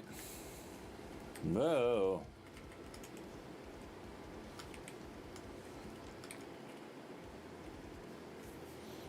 I thought this build would fail faster.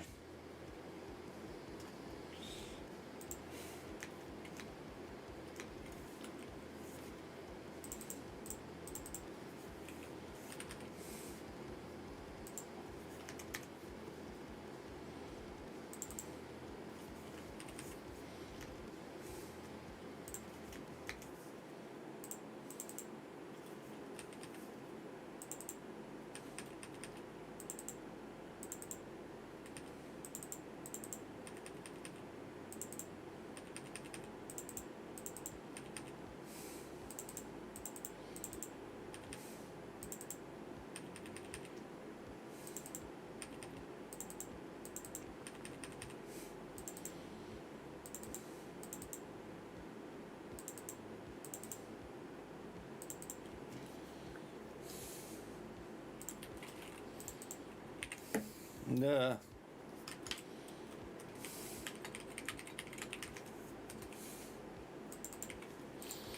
All right, let's see what we missed.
Luckily I went back.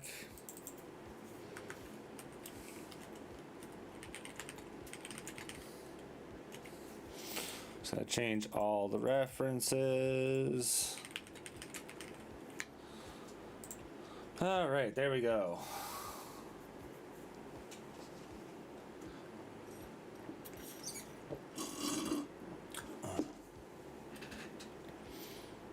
It's still flashing. I mean, I know it's a slow SD card, but no.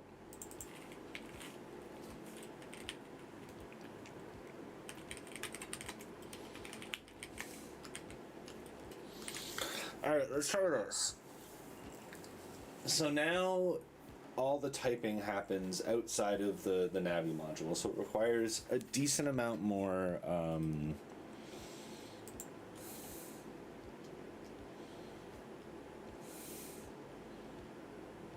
what?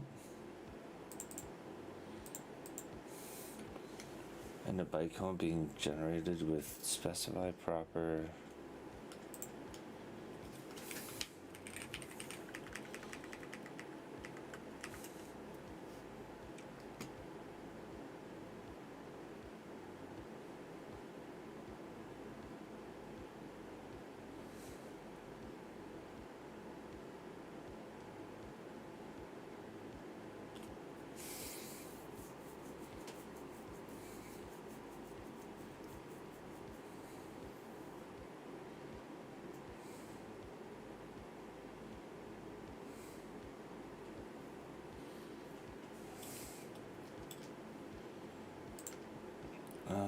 Specify proper JVM target.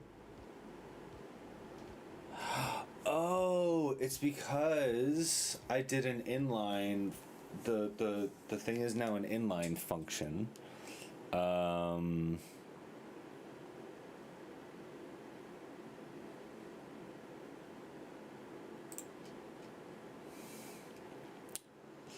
I have an inline function now. So how?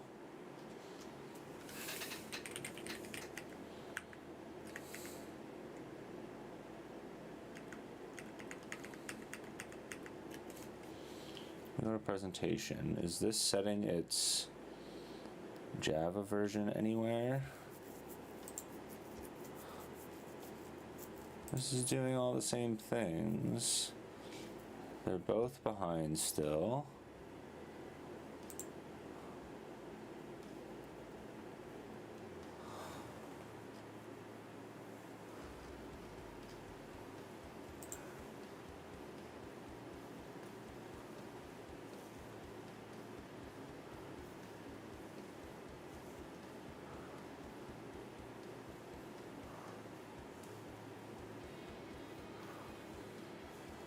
How do I? Because I'm not specifying. Maybe here I'm specifying.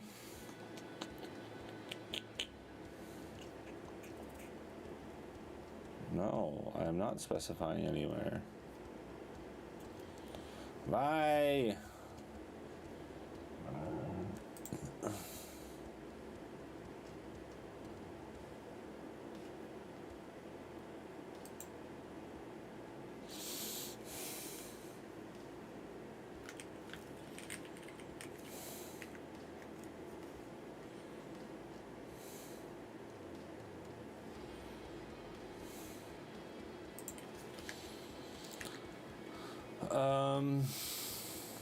Yeah.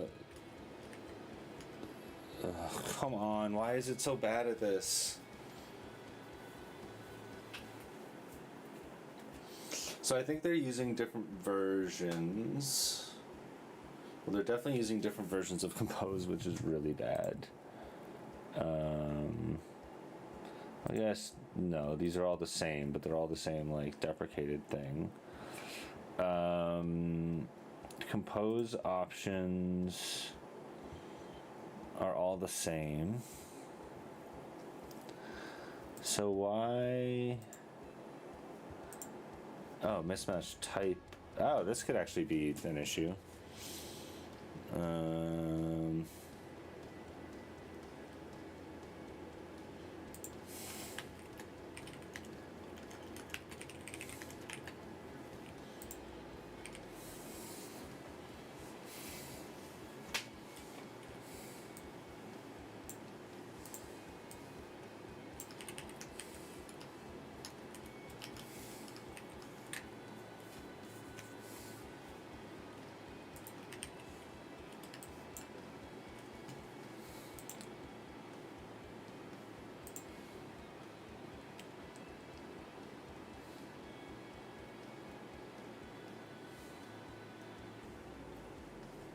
Kotlin version, but they're all using the same.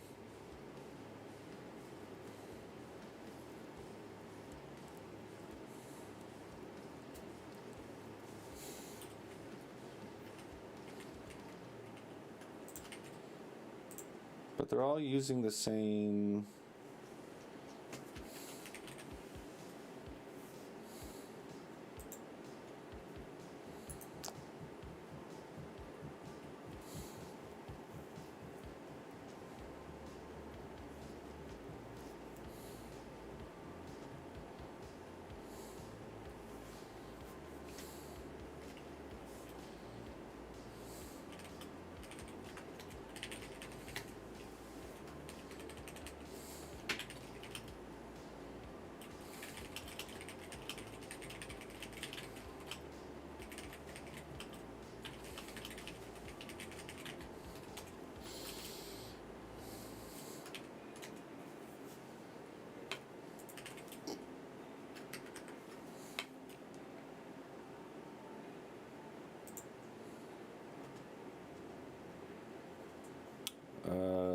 Do I need to set these Java version things again? Because I thought I got rid of that by...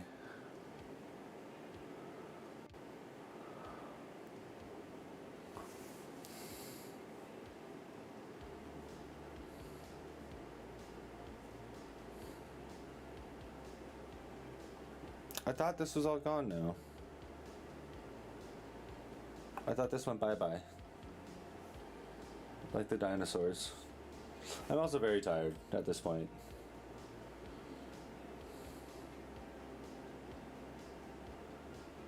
Yeah, like if I do...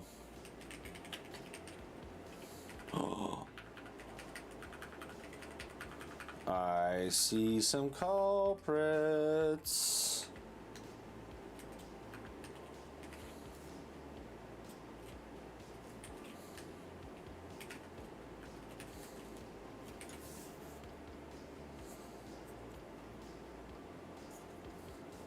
So I think I either have to, yeah, okay, I see. So I either have to force that thing to be JVM 11 or update these to be JVM 21. Hey!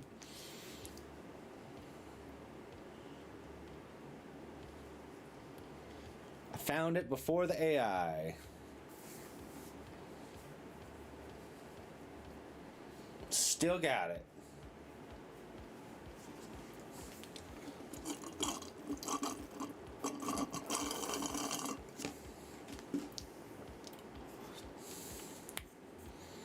I mean, yeah. Now build. Build my pretty. I don't know why I do that accent. It's probably not very good. I most definitely know it's not very good. Run. Run, you bish. Oh. Crashy crash. Oh, right, because I have all these changes as well. But it is launching.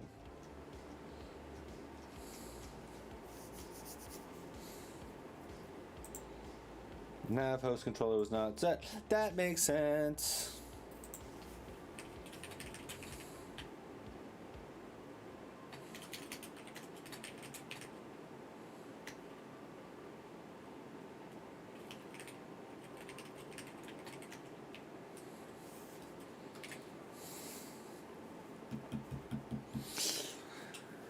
Unless there's a way that I could like statically create. I could do it like lazy, but T still needs to get passed in somehow, so it needs to be a function.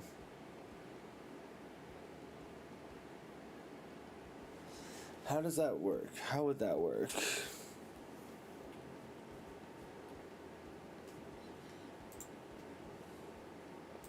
We got a launchy launch.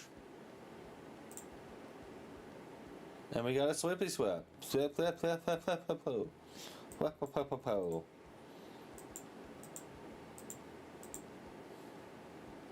Flip, flip, flip, flip, flip.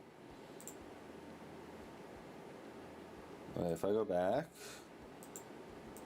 oh, it's still there. Whee! Look at me.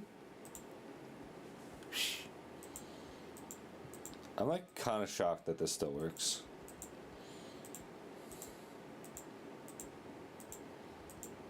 These headers are fucking nasty though.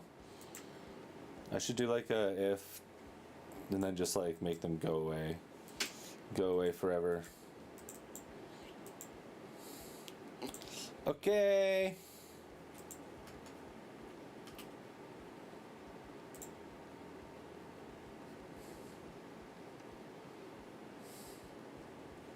I mean, I made it work.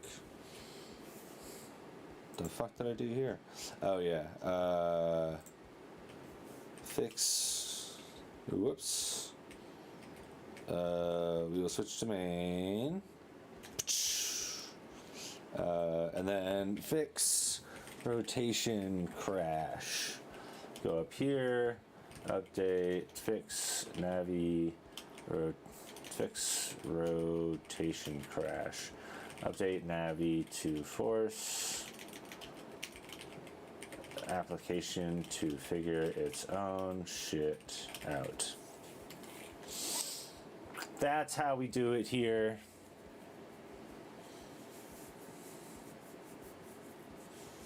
Oh, I guess I can push the fix backup dialog text.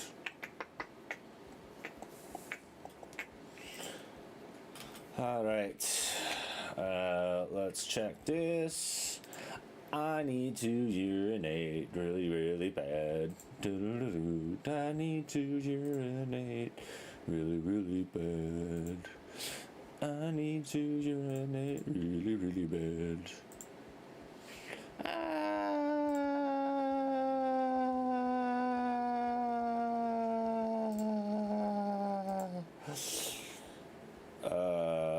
That's that.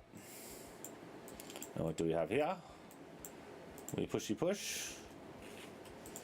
And then we refreshy refresh. And then we compare. And create the pull request. Now I'm gonna go to the bathroom and take a quick break. Why are you still flashing? Nah. Okay, can we like keep the stuff not dying? Like not. Don't go to sleep, computer. Don't go to sleep. Where is my phone? I was charging it. Ugh. Be right back.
See me. You don't see me. You don't see me.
Okay.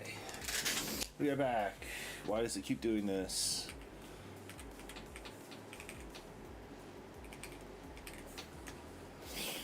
There we go. Okay, so this seems to be good. And then what did we... Oh.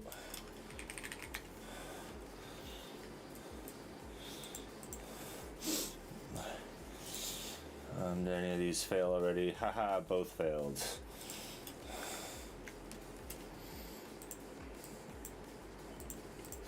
Why isn't...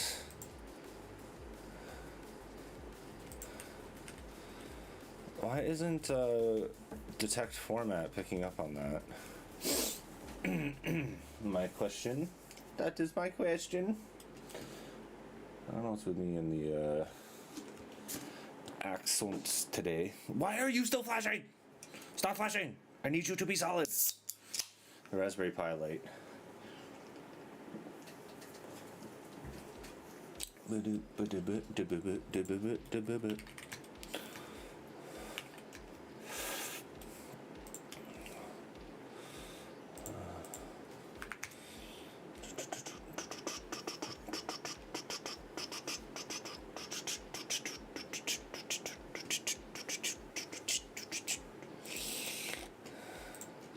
Build successful. Why did you...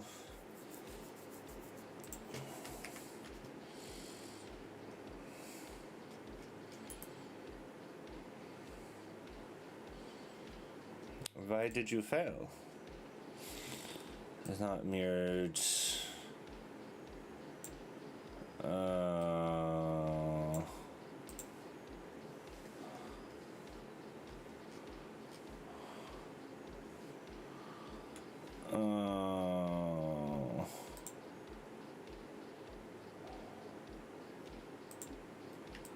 Okay.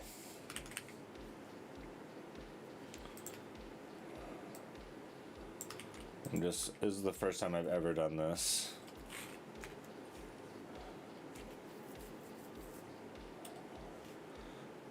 I don't actually want to have to go through and do that.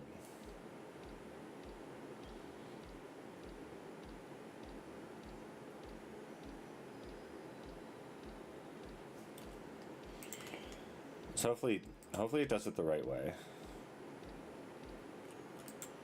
But what also failed?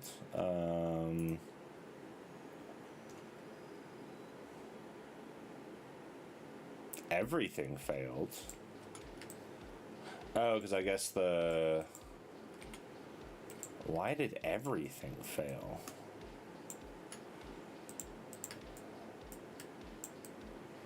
What is wrong?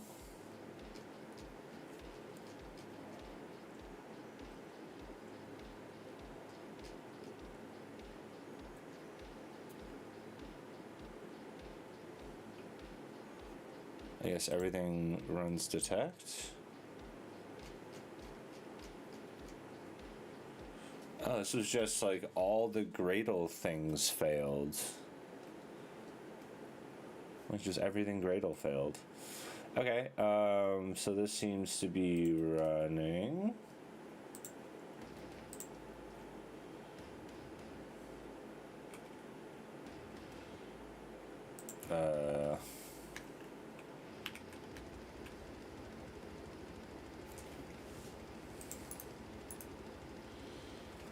Maybe a bit much.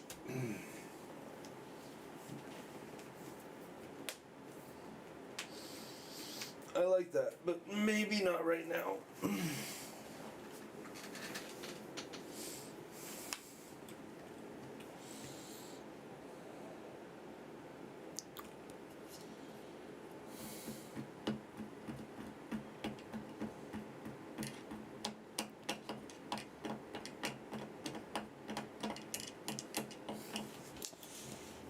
Flashing away.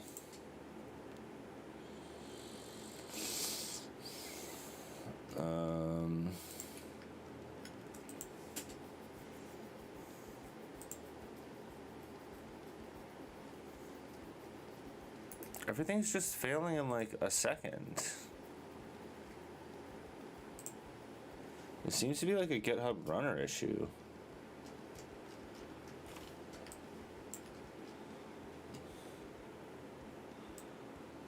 Failed, just shell error. Like everything. Yeah, unable to download.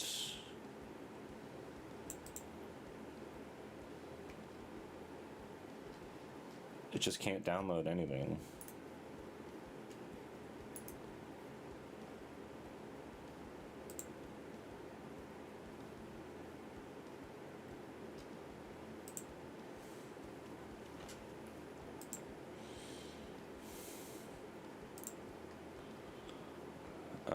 Fixed rotation crash.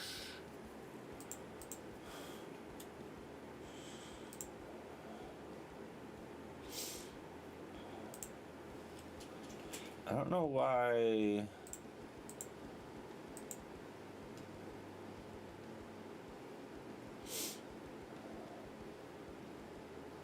It seems to be like failing almost immediately too. That sucks. I also need to refactor my entire pipeline. It's really slow right now, and I could be doing, yeah, I think it's just going to fail again. Okay. I need to refactor the pipeline, but I'm doing a bunch of stuff with iOS to try and automate it, so I want to wait until that's finished before I start refactoring. But I want to like really kind of redo how my release pipeline works right now. Not that I don't like how the release pipeline works, I just think it could be much better.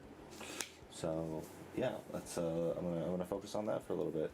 But anyways, this just doesn't seem to be working. So I have the PRs up, but I should probably start linking. You know, linking the PRs to the streams. I think that would be cool.